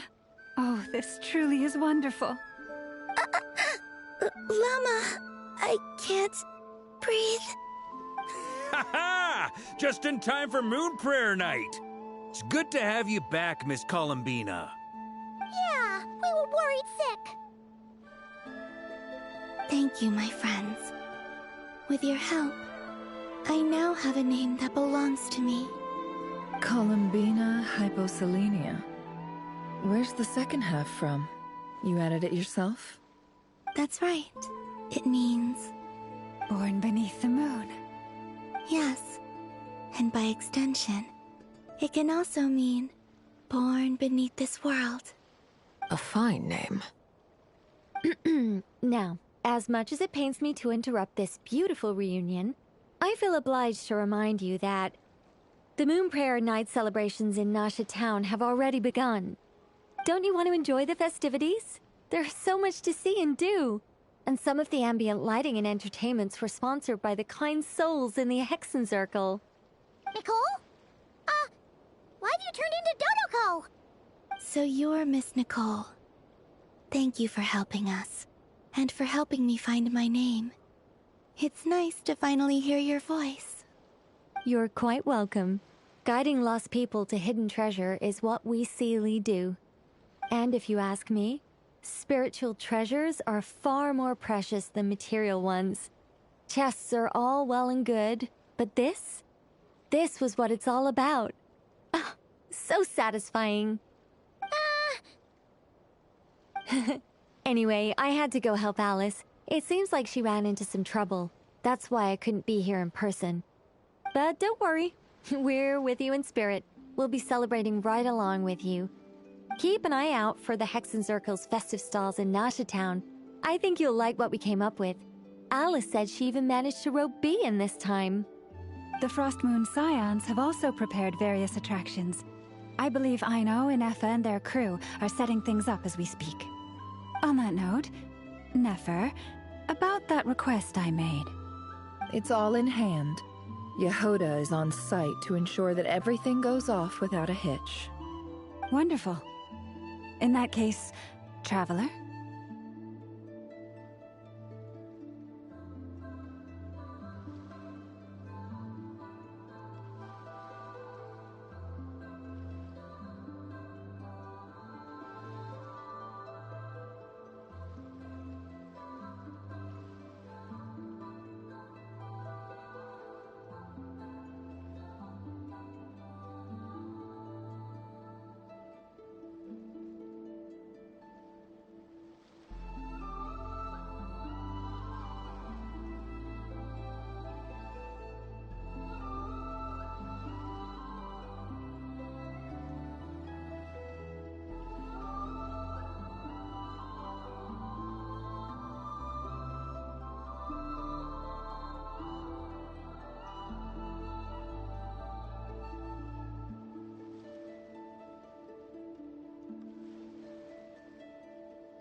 Come on, Colombina.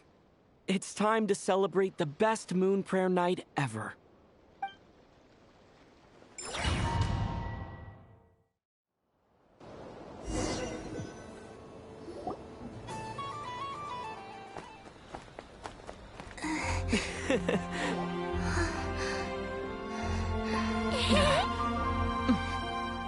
Hey, young lady. Would you like some moon prayer night candy? Happy moon prayer night. Oh, yeah. I almost forgot to say. Welcome home, moon goddess.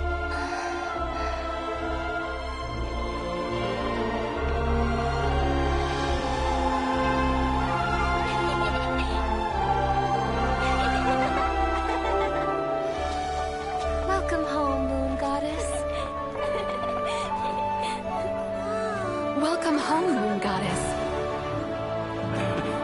Welcome home, moon goddess. Turning Nasha Town into her home is a festive gift. A rather brilliant idea. Perhaps this is what Nodcry, Colombina's home, should have been like all along.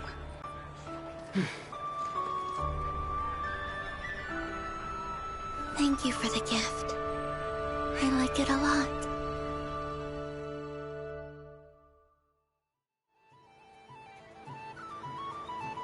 This feels like the surprise of my life.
I do.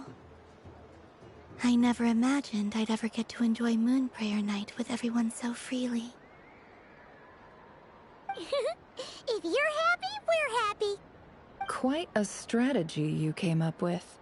Hide the tree in the forest. It's not your usual style, Lauma.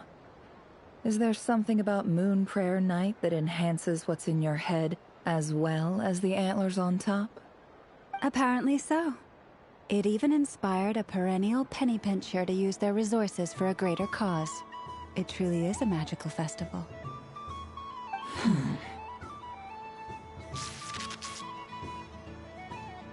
I see it now. This bickering is actually a sign of a strong relationship. Huh?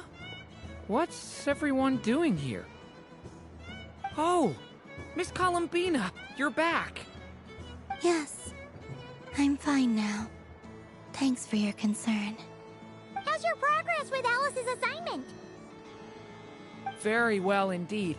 I've never heard her sound so excited.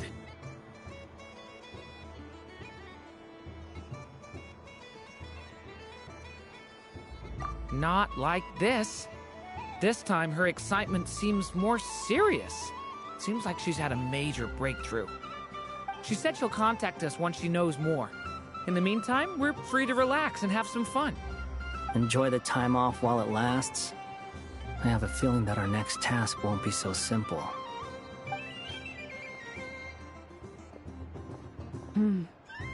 I should go. I still have a few things to attend to at the Frost Moon Scion stall. And I think I'll take a look around. With any luck, this once-in-a-year festival will come with once-in-a-year opportunities. Hold up a second. Where's Varka? I believe he made a beeline for the flagship the moment he entered Nasha Town. Ah, that's Mondstadter's for you. They know what they want when festivals roll around. Goodbye for now, Colombina. I hope you have a wonderful night. I will.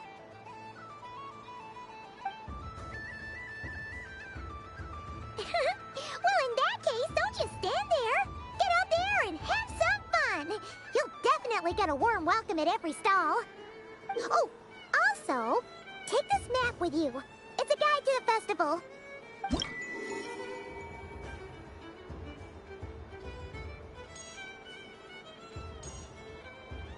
The Frost Moon Scion stall is over here. Lauma's invited a whole bunch of cute animals to celebrate too. Over there is the Hexen Circle section. Alice seemed more excited than anyone about this festival, so she insisted on making it a grand affair. Oh, and then there's the Nasha Town local specialties, including... Actually, forget that. Better if you go check them out for yourself. Thank you. It looks like a lot of fun.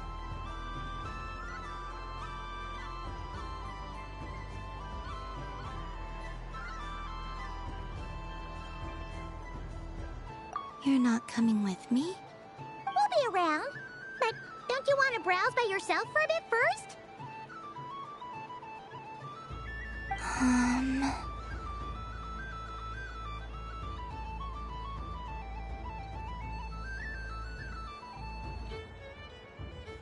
Yep. If you find something you like and want to try it out together, just give us a shout. We'll be right with you. Otherwise, just relax and enjoy yourself. There's so much on offer, so try to experience as much as you can. And don't forget to stuff yourself with all the delicious festival food!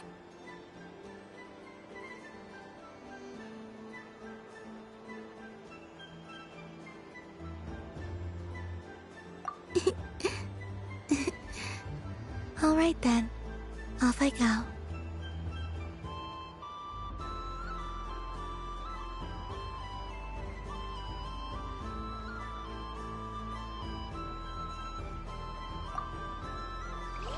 Where should I go first?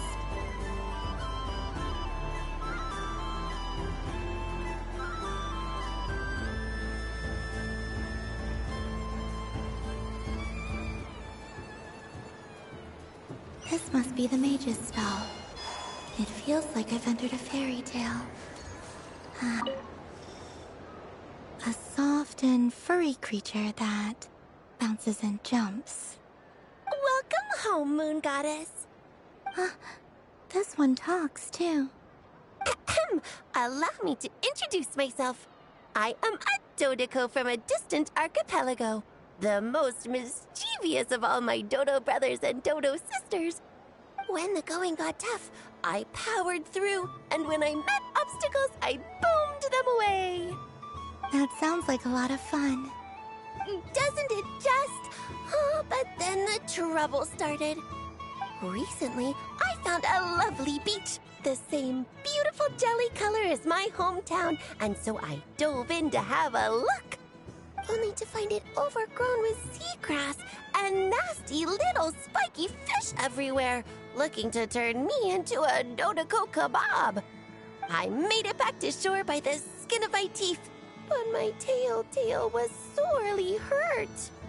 Couldn't you just boom them away? Oh, I wanted to, believe me. But I've heard that you, Moon Goddess, can understand animal speech. The last thing I wanted was to cause a gigantic fuss and get taken to court by a school of spiky fish. I'd be driven out of these waters for good, and my winter holiday would be ruined. And so, dear Moon Goddess, I was wondering if you might lend me your allegiance. Are you roping me into a crime? Oh, let's call it a once-in-a-lifetime carefree adventure. Does that sound better? All the festival goers tonight are dressed up as the Moon Goddess, but there's nothing to say that the Moon Goddess can't disguise herself as a Dodoko, is there? Besides, this is your home. You should be free to be whoever you wish. I'm afraid I'm not well acquainted with Dodokos, Madam Mage. Oh, that's quite all right. We Dodecos are innocent, happy creatures with a free-spirited nature. Many, like myself, are mischievous troublemakers. Others are lazy souls who like nothing better than to lie down on a nice rock and take a nap. In our eyes, every creature who yearns for happiness and freedom is a Dodeco. But perhaps in yours, we Dodeco are a fluffier and more mischievous breed of Kuhenki? Yes, that is a much easier image to follow. Oh, wonderful! Then let's play! Grab onto my tail and follow me into the sea! Time to settle some scores with the bad guys!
Ooh, a remarkable talent! So, what do you make of it? The use of Jumpy Dumpties doesn't come as naturally to me as Kuvaki, but their unpredictability makes it fun. I think they call this... novelty? Indeed! And how did it feel blowing those pesky nuisances away? Not bad. Any guilt? What do you mean? Oh, wonderful! Lovely answers to all 3 questions. You've passed the safety test. Now I can give this special bomb to you as a souvenir. Remember, if you find any meanies living on the moon, you can use this to boom them into oblivion. I will.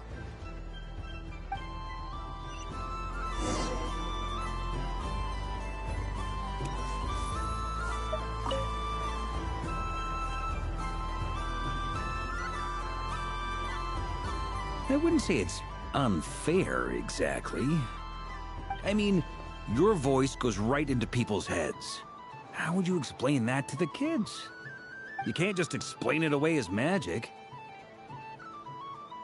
Is something the matter? Ah, Miss Colombina!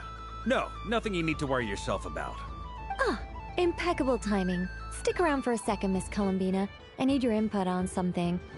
This self-proclaimed Knight of Justice has yet to give me a satisfactory answer.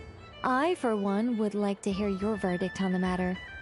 Hey, now, I left the flagship just to help you out, Miss Nicole. What's going on? So Alice and I are both using long-range remote control spells that work on similar principles, allowing us to attend this festive fair in Dodeco form. Sorry, let me backtrack a little. While similar, there are some key differences. Alice, being a great mage, wanted her Dodeco to reflect something of her own charm and mystique. So she adjusted the way its tail moves when it spins around. An entirely gratuitous move, in my opinion. I hardly see how anyone is going to notice that.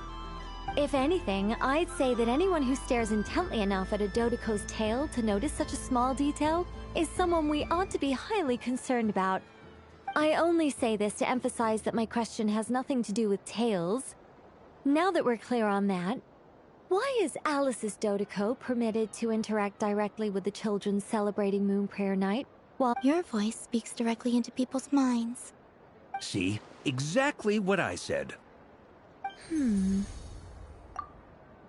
Miss Nicole? Oh, I can't stand it. I know that probably makes me sound like a whiny child acting out in front of their parents. And it's a little embarrassing now. But hey, I've said it now, I can't take it back. That would be even more embarrassing. Also, don't go reading too much into that analogy.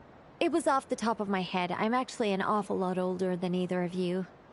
Miss Nicole, are you saying that you'd like someone to play the game you've prepared? I'm not so invested in that. It's just something cobbled together using items I borrowed from Alice. She probably didn't even make them herself. The point is, I want to know everyone's thoughts after they receive their prizes. I've been biting my lip for so long, and I've had no one to vent my frustrations on. I thought this was going to be a nice, straightforward festival where I'd get the chance to guide... Well, can I play? I can't guarantee that I'll win a prize, but... You will? I'd like to try. Then what are we waiting for? It's like they forgot I was ever here.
Congratulations, Miss Colombina! With your great wisdom, you have overcome every obstacle. Fate? Well, something to that effect. If you'd prefer something more poetic, it could be the icy winds, or the dawn. You could even go with the challenge posed to you by Dodoco, if that's what you're into. Anyway, all my hopes are now resting on this. Can I open it now? Stop teasing me! Please, I'm begging you. No more talk. Just open it. Wow. What a lovely sculpture. Classic. There we go. Music to my ears. You have my sincerest gratitude, Miss Colombina. Thank you for sharing your precious time with me and fulfilling my wish. Don't mention it. You've all done much to help me. And still, I'm the one receiving all these gifts.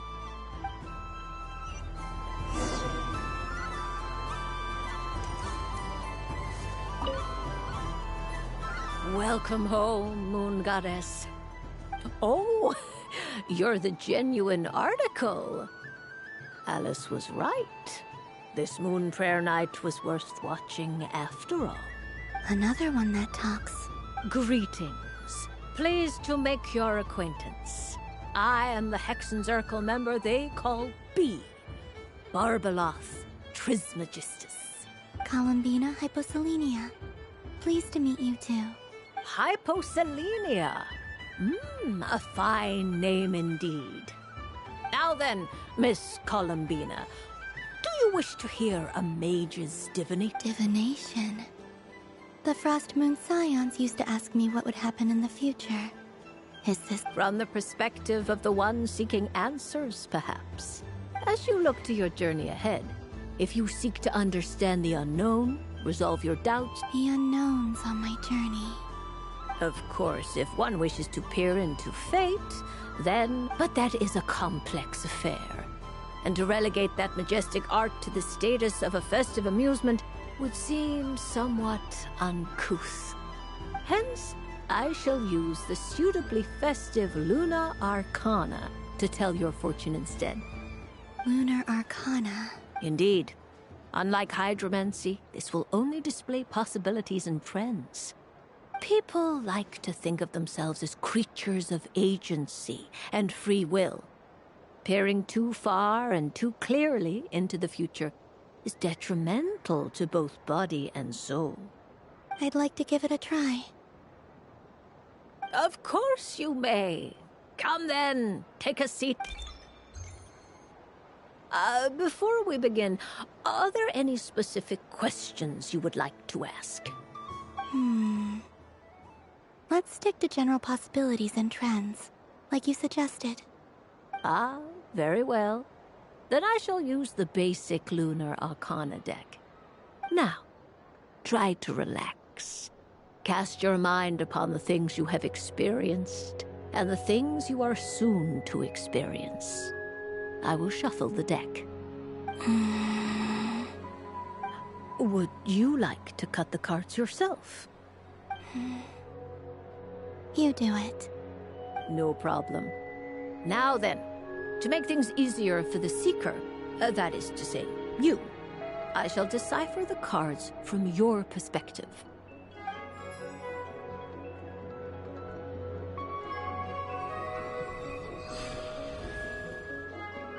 Please, draw the first Lunar Arcana. This represents destiny and is the foundation for the divination as a whole.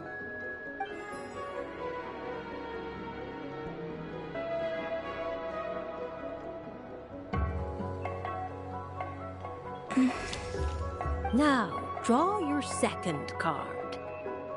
This will stand for the past, the sum of all your experiences that have come before.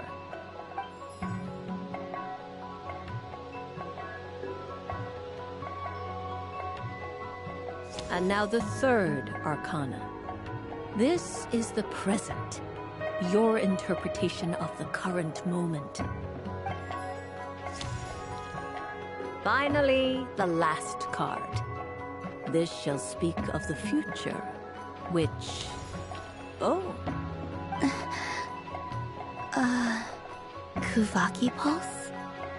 Fascinating. I've never encountered this before in my role as a diviner. Something has exerted an influence upon this card, causing it to leave its designated position. What do you make of this, Miss Columbina? Perhaps this is the guiding hand of fate in action. Of course, if you wish, you can choose to deny the validity of this card and draw the future for yourself. No, it's fine. Let's go with this one. A bold decision. I must say I'm looking forward to the results. Well then, let us flip the Lunar Arcana in sequence and see what emerges. Sure.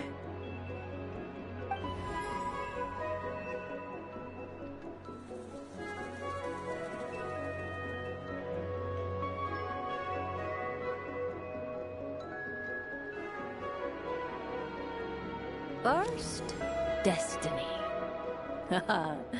No surprises here. The card that represents yours is the moon. The moon. Indeed. The moon can represent the truth at some times, but deception at others. False peace, destructive calamity, and the world-changing power that lies within. When the moon is placed on the destiny tile, it indicates that your destiny is not what it may appear on the surface. Instead, it may yet have a hidden side. It symbolizes a journey through the fog, fraught with uncertainty and deception, where one must face inner challenges head-on. I don't understand. Patience, my dear. This is but the first card, which serves as a basis for the interpretations that follow. Our divination will only grow clearer from here on out. Now then, flip the second card, the one that speaks for the past.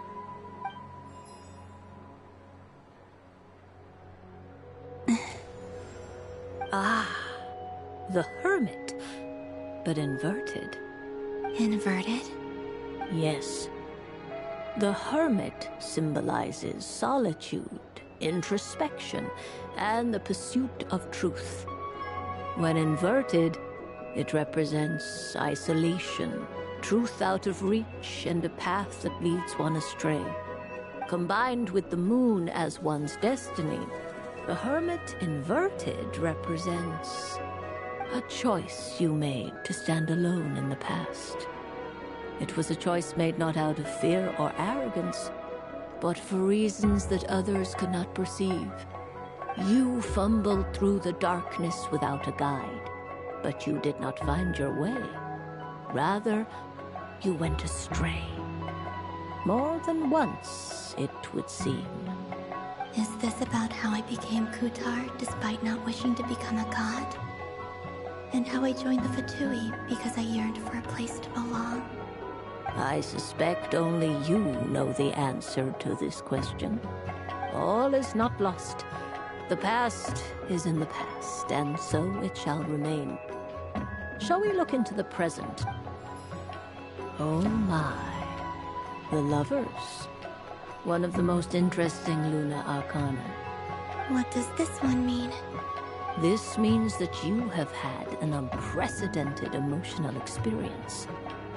The joy of finding your soul becoming intertwined with that of another.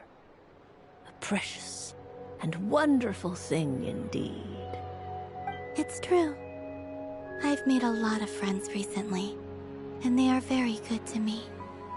I like them a lot. That sounds lovely. I am most delighted for you.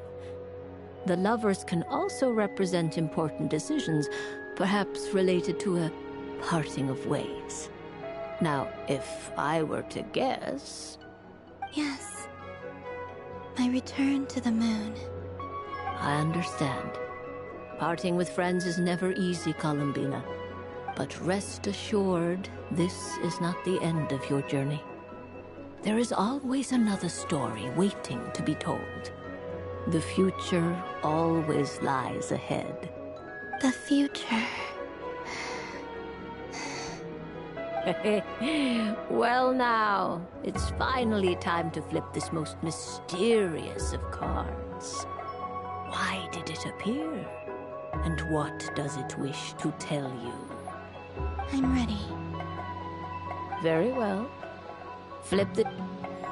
Oh. Miss Barbaloth?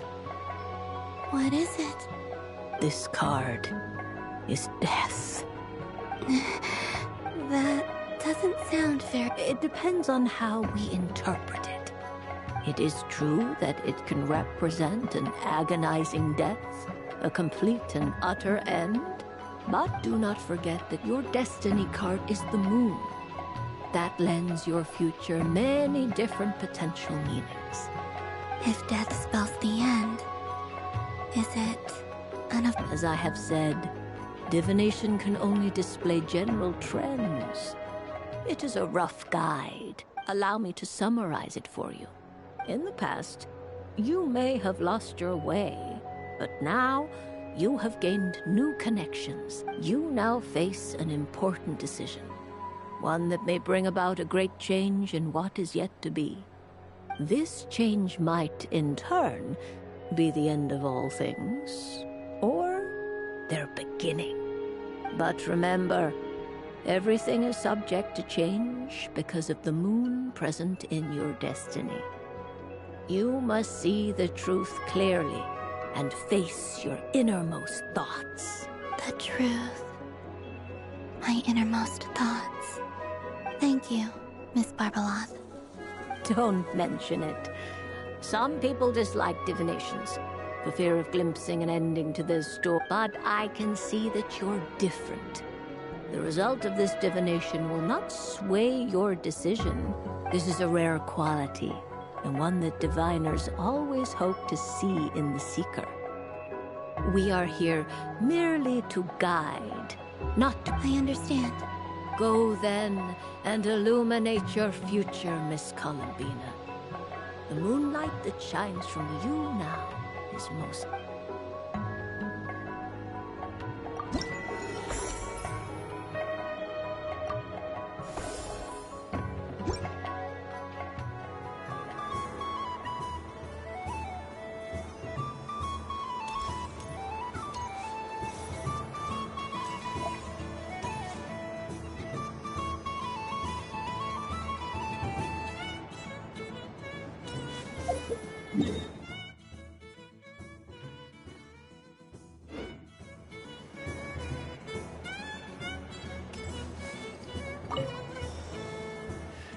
Huh?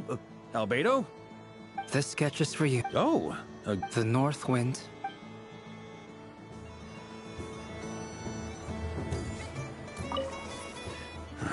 Huh? Albedo? This sketch is for you. Oh. The North Wind.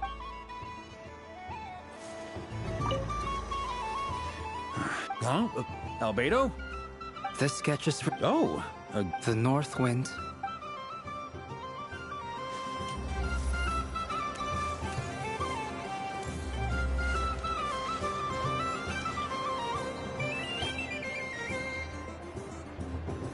Dodoco's Whirligig! Come check out Dodoco's Whirligig! Ah, welcome home, Moon Goddess. Might I ask what... Ah, it's a very special amusement sponsored by the great mage herself. I say that, but I'd like to ride. No problem, but... Is that not okay? Oh, no, it's fine. It's just that each Dodoco can accommodate 2 passengers. My friend... That should do it. But... Traveler? I want to go on that ride. Will you join me?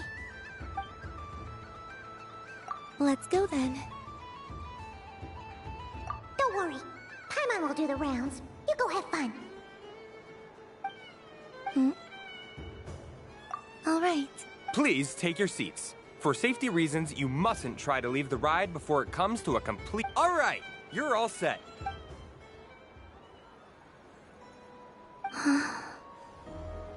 Not bad. It reminds me of riding a... Sometimes, the Kuhenki circle around me like this. Yeah. I'm going to miss them.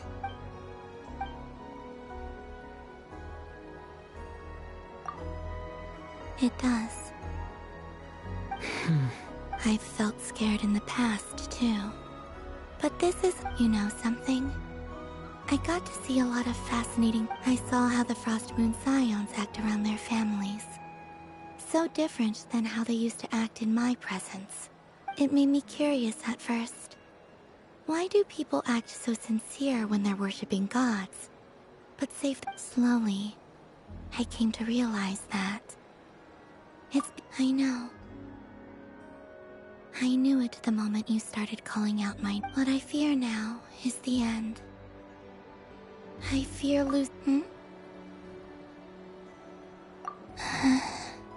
Thank you for this conversation. Thank you for listening to me. Don't worry. This fear I have, and the unknown that awaits me, they cannot hurt me.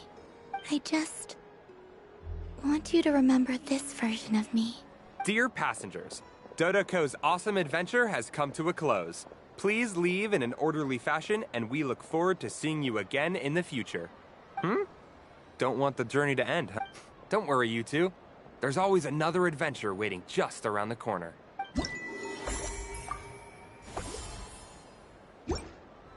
So this is the Frost Moon Scions area. It feels very familiar. But everyone looks much happier than usual.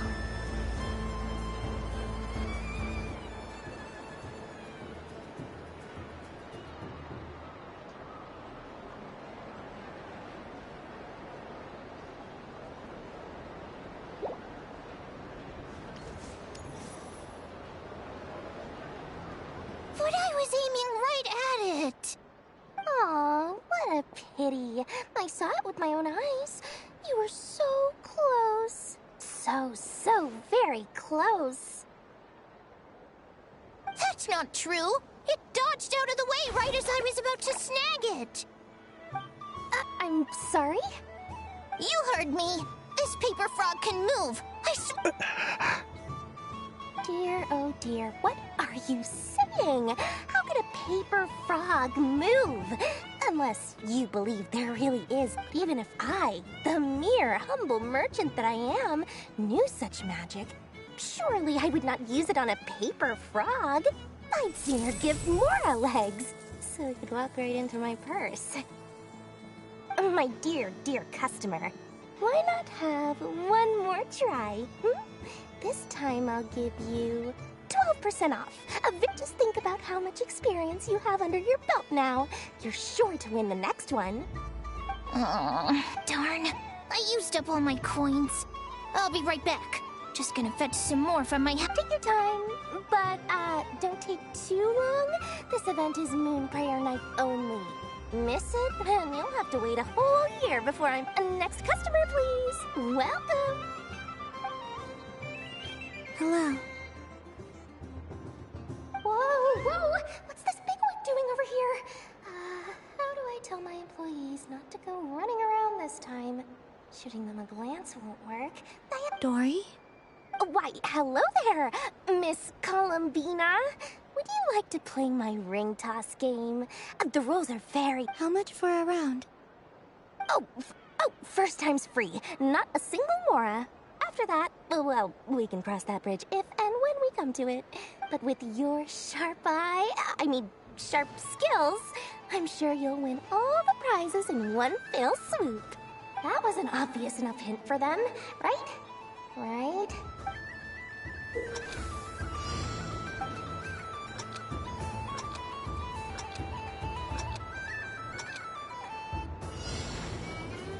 Here comes the ring!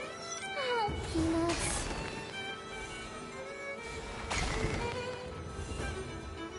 Change tracks.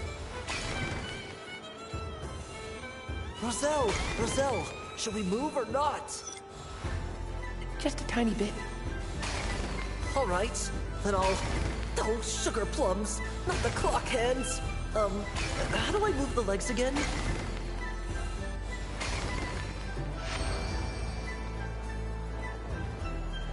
Let's see now. Let's see. Wow, very good. That's the highest score. And here's your prize. Now, how about another round? Happy Moon Prayer Night, Miss Colombina. Happy Moon Prayer Night, Durin and Hat Guy. Are you here to... Yes.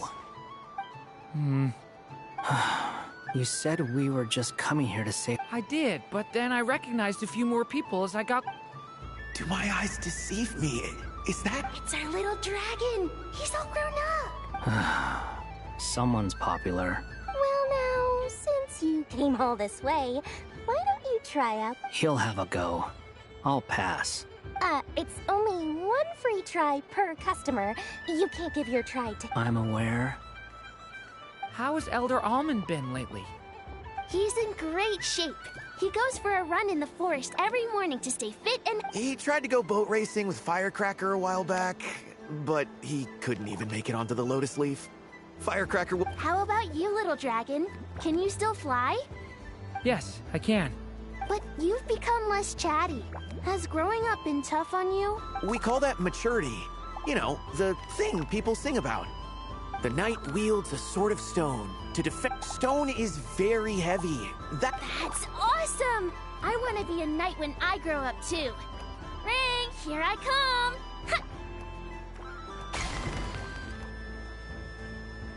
Oh, the hat-wearing man. If you say so. Oh, I do say so. May the engine in our hearts propel us to the station of our... I can move! I can move now! What are they doing? You got them all so quickly. I have never seen anything like this in all my travels.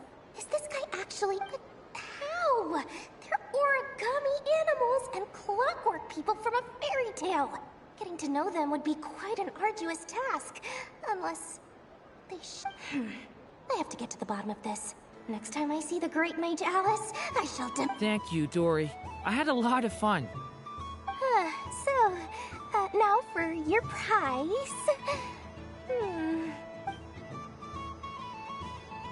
Oh, sweet grand prize. Oh, I wish a good thing I had already turned a profit from the customers earlier in the night. Otherwise, I'd have wasted all...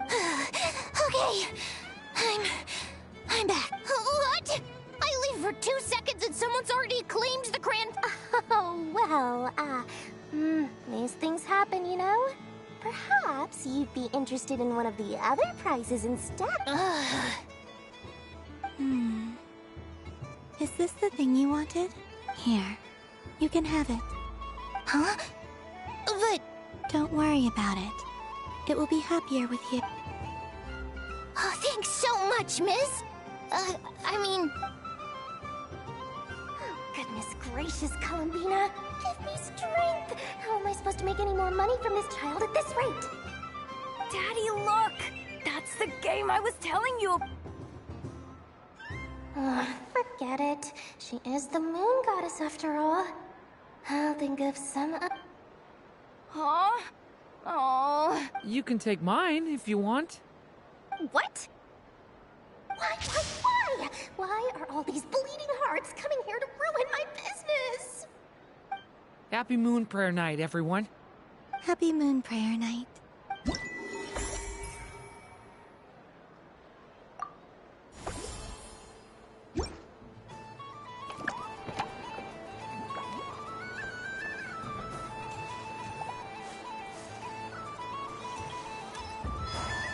There are so many attractions here.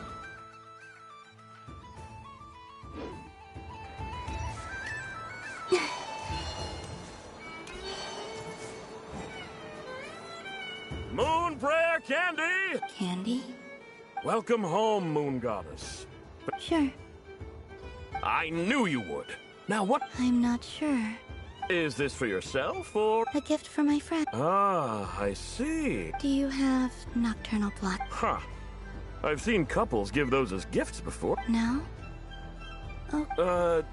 You did say this was for a friend? Hey, now that's a creative idea! I've never tried it before, but if you're happy to wait, I can see about... While we're at it, you got any other ideas?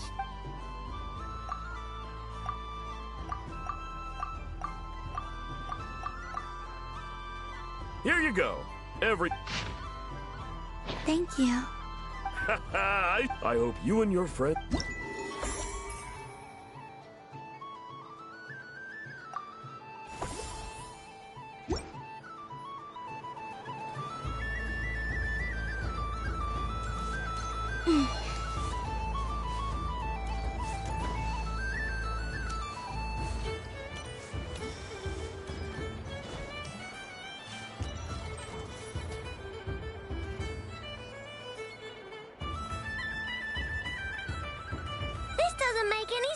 I am not cheating. Uh-oh, sounds like Inepa's turning into a big baloney bot. I think it... Moon Goddess. Miss Colombina, I know... What the... I'm not the cheater.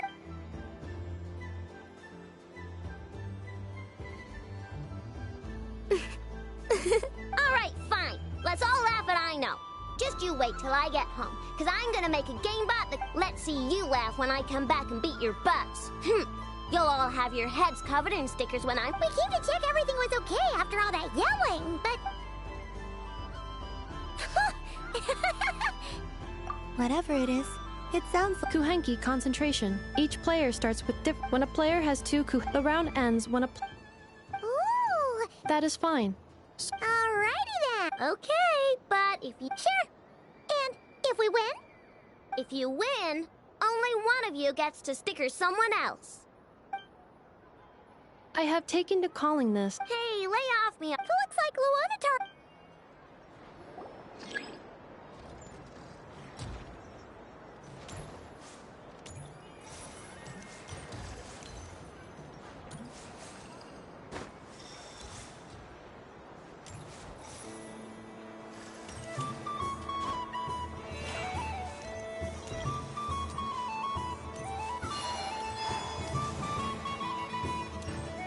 Nice! That's a pair!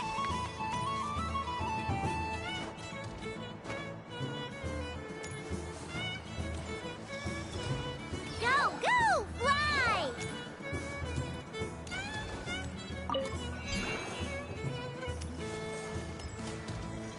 Go on.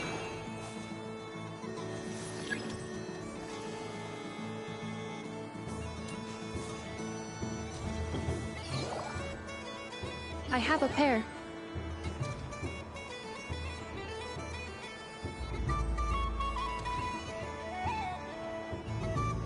Uh-oh!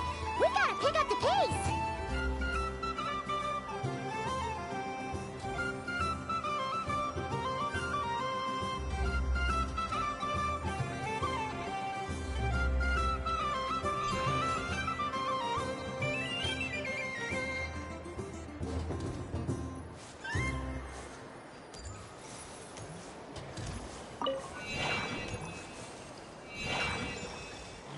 I win.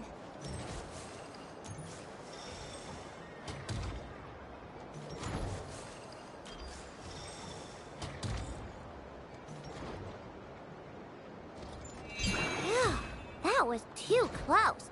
I thought I was gonna lose. Good luck, everyone. Aw, we're out!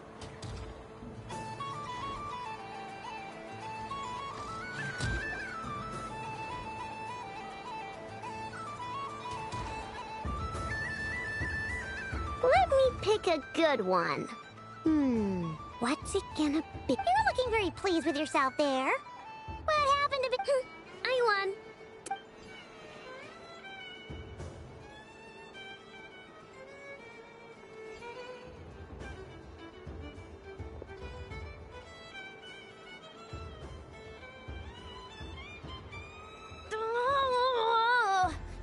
Don't fidget too much, Aino, or the sticker's going to fall off.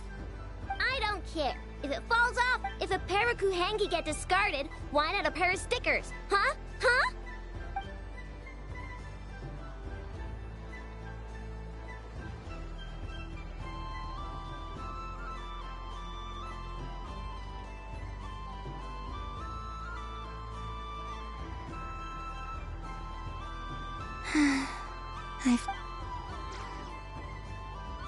Sticker, sticker, sticker!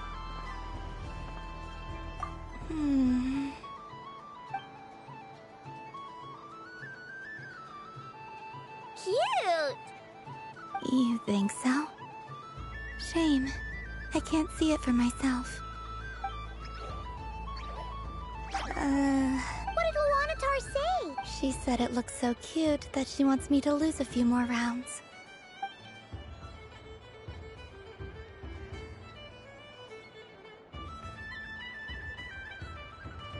Who put these stickers on Paimon's eyebrows? Ugh, she can barely see! Alright, now, I think we got enough evidence to prove... Yes, I agree. The culprit is... Ineffa! Culprit? What did I do? Quit acting dumb, Ineffa! You're not wriggling your way out of this one. Not only did you remember whose side Luanatar started at, but every time someone drew a Kuhenki, you were logging it and calculating every last possibility. which Kuhengi pairs were gone, who had what color Kuhengi in their hand, even our facial expression. Exactly! Putting aside the fact that running calculations is not against the game rules, do you have any evidence to support your allegations? But that's not against the rules either. So she admits it. She certainly does.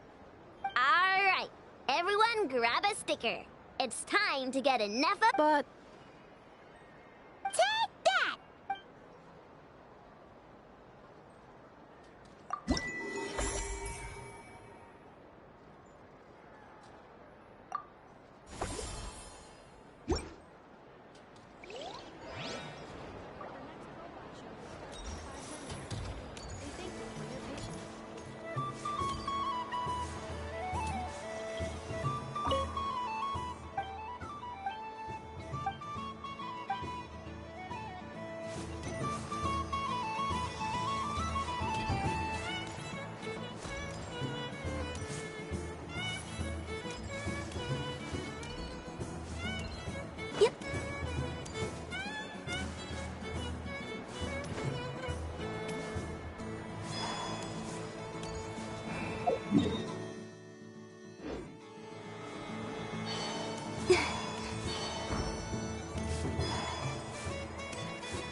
Well, well, look who it is. I heard someone went and disappeared on us the moment we let her out of our sight. They looked frankly— Were you worried about me, Sandrone? You would like that, wouldn't you? It seems to me like you disguised yourself. You? I cannot. Based on what I know about— Shut up! I'm only here to protect— Really? Colombina! Ugh! It's Colombina hyposelenia now. Tell someone who cares. I've missed you, Sandrone. The whole time I was gone, I was— I hope I get a chance to say some ugly words to you. Is that— Anyway, let's go play that game. What? You mean that frostfin whale? Yes. It's some— Who in their right mind would want— Because you're not— Fine! You wanna play? Let's— Lovely. You old geezer! You'd better not lose. What? Allow me to demonstrate since I'm feeling so nice. You just step on the teeth. Like this.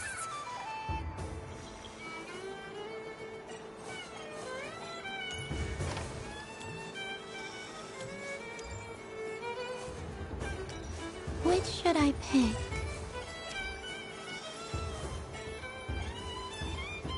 Your turn, Sandrone.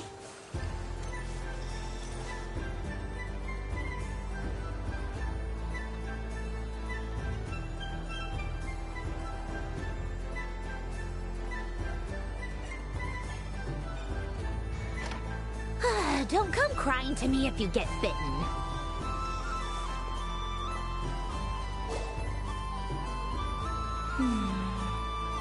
I'm getting a bad feeling from this one.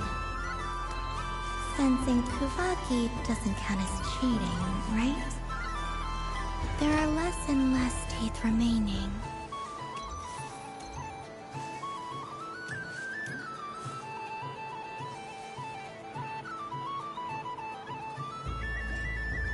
Huh? What's that noise?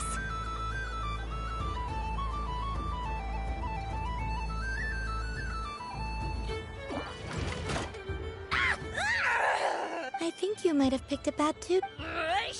Do you need any help? No, it's just a blasted taunt. Stop laughing. All right. Hey. Hiya. Why you? Rematch. Are you all right, Sandrone? Quit your fussing. All right. I'll go first.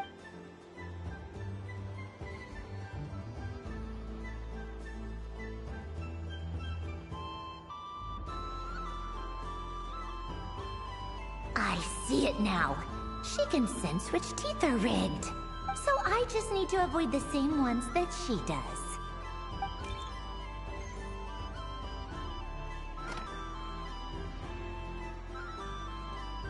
this one. She avoided that one then? Now I've got you. All right.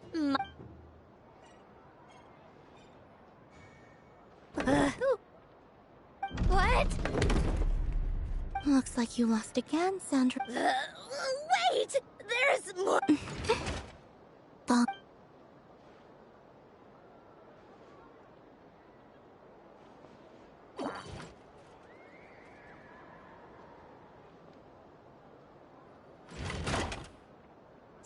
Stupid game! What idiot came up? Are you alright, Sandrone? You said some nasty things just now. Oh, Should I let you bonk me on the head as well? Ah, forget it! Come on, bonk away. It can be your consolation prize. I told you, forget. Gah, you've always been so annoying. Singing right outside my door, inviting yourself to my tea parties, going AWOL. And now you're off to the moon or something. Of all my days with the Fatui, the times I spent with you, I will not forget them. Just as I shall not forget this moment. We'll always be friends, no matter where we are, right? Who would want to be your...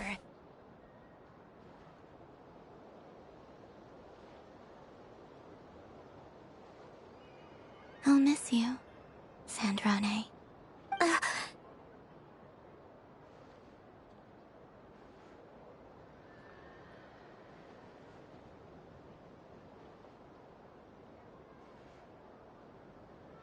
Goodbye,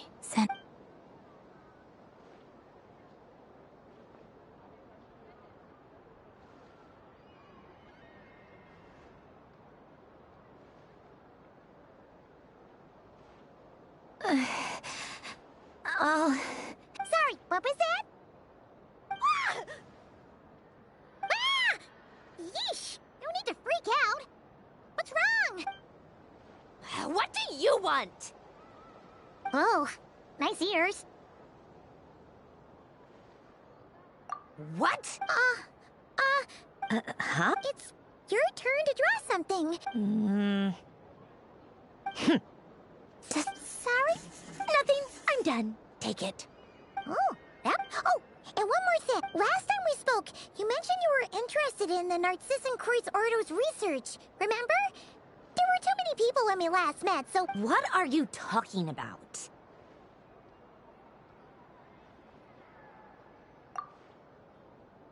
This is... Oh, huh. The Holy Blade. A savior. It's not about whether I approve or... These people, they would sacrifice themselves for the sake of the world. That is something I would never choose to do. Still, I didn't know they had any pictures left from that time. If I'd have thought to bring a camera, I'd have... What? Yeah, of you being bitten by the frostfin whale and Colombina bonking you on the head. Tear it up!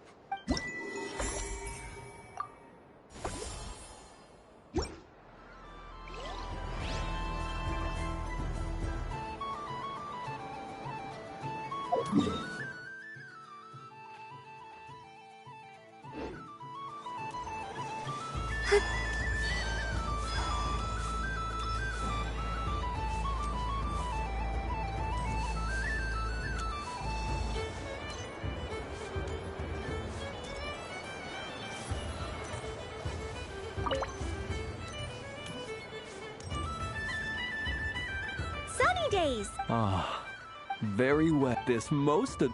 What?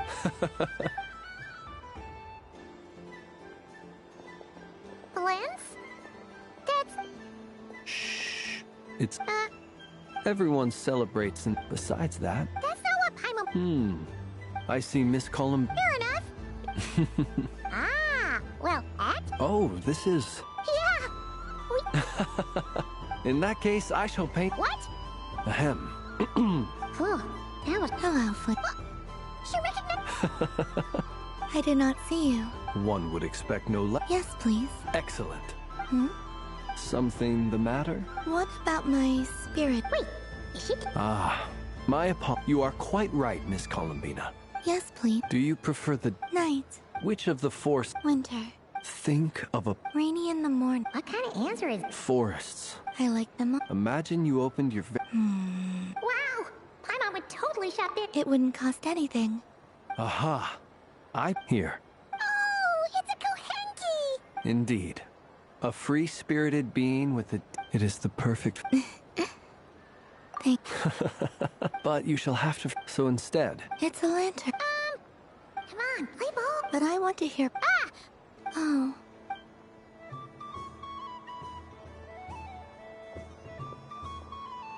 Phew! Nice excuse, Lady Paimon. Yeah, no thanks to you. Although...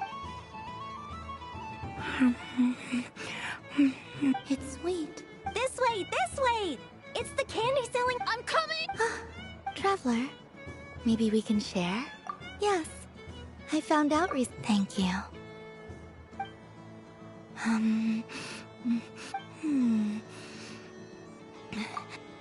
Are you sure? Amazing. My sugar sculpture has shrunk. Yet my heart is filled with... I will remember this feeling. Sure.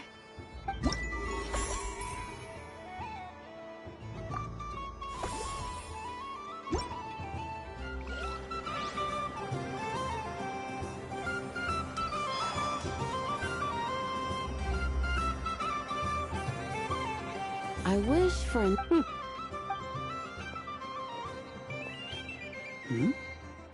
Is that llama?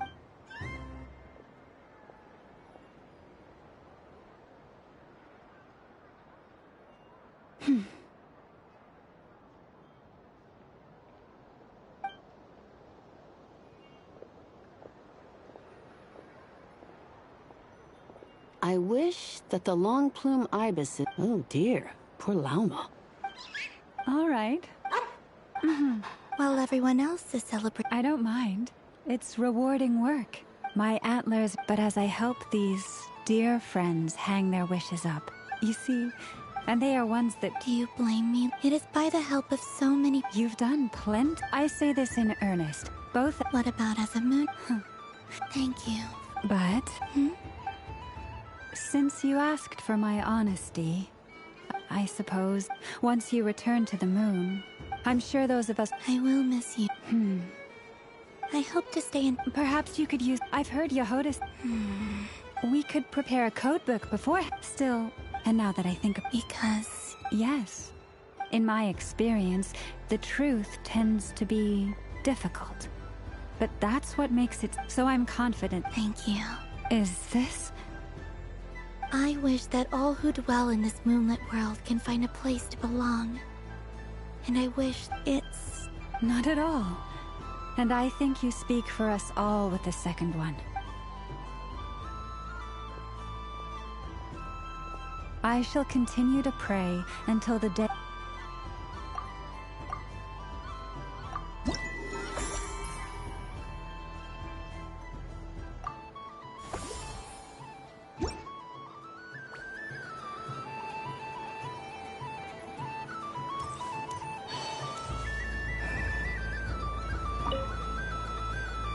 Welcome home, Moon Goddess.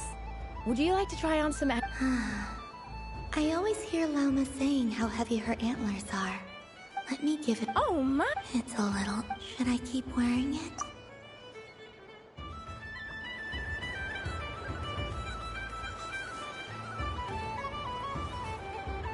Wow. The Frost Moon Scion, I don't go to his... And if culture means... Hello. Ah! Colombine! That was too... Do you like balloons too? Balloons? What's so fun about balloons? I'm not a kid anymore. They're... Yes. The animals see... I recently learned a fun new game. A new game? Hello. Well... Yes. Are you sure? I guess it's not... Yes, please. Uninflated balloons? But those are just little rubber pouches. Would you like to play the balloon game, Yehoda? Huh? Wait here a moment. Oh. This is...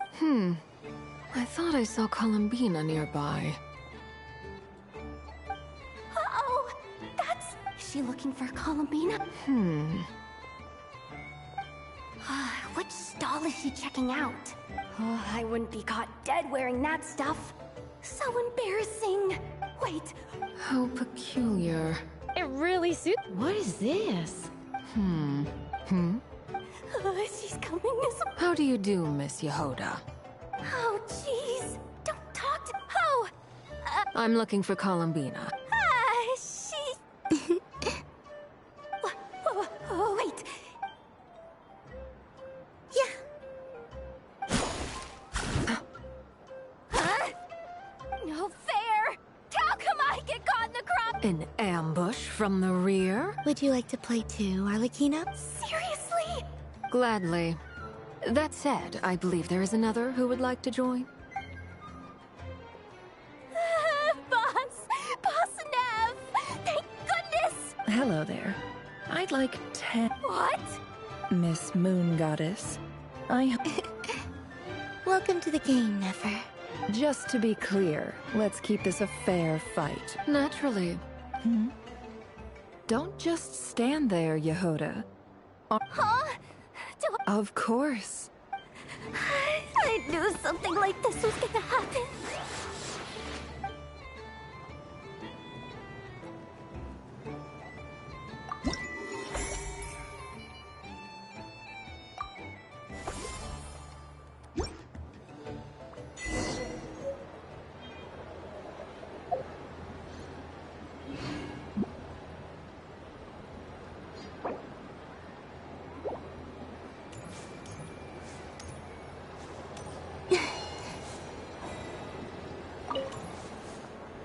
Traveler. Hey there, Colombine. Are you sure you don't... Right now, what I'd like to do... You're right. Yeah, I'll be right here. Okay. Thank you.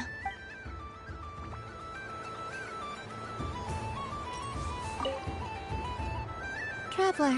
Colombina! Finished with the festival already? Really? You're sure you... Yes.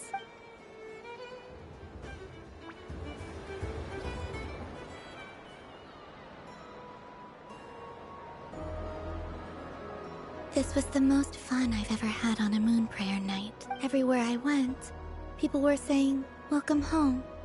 And there were friends at every turn. I only wish it could last. Aww. Yes, you're right. The moon prayer blossom. Ooh, look! Look! Moon prayer.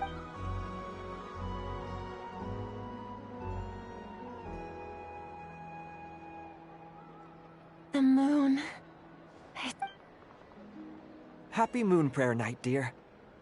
Happy moon prayer. Happy Moon Prayer Night.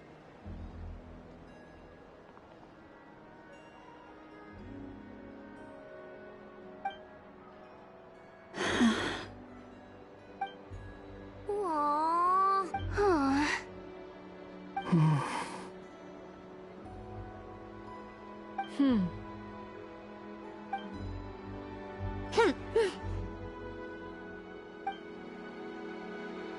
Time flies when you're having fun.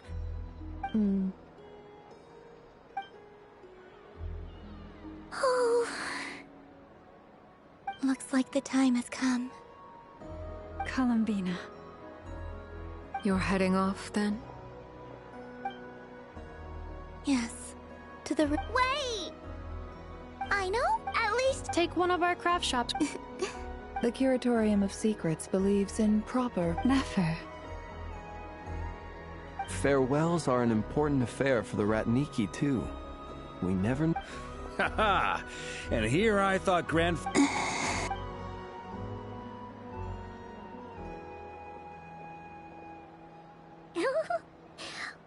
made a little something for you. Ta-da! What is it? A Moon Prayer Night greeting card.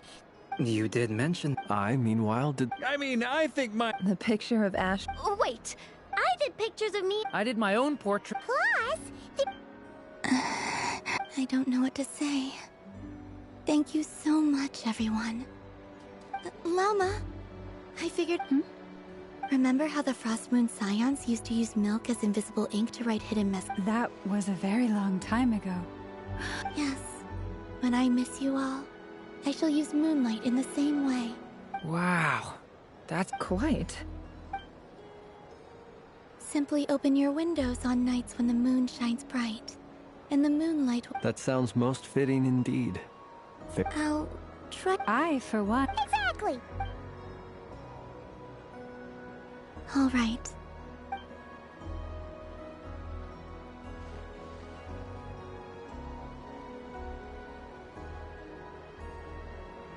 In that case... I'm ready. Very well.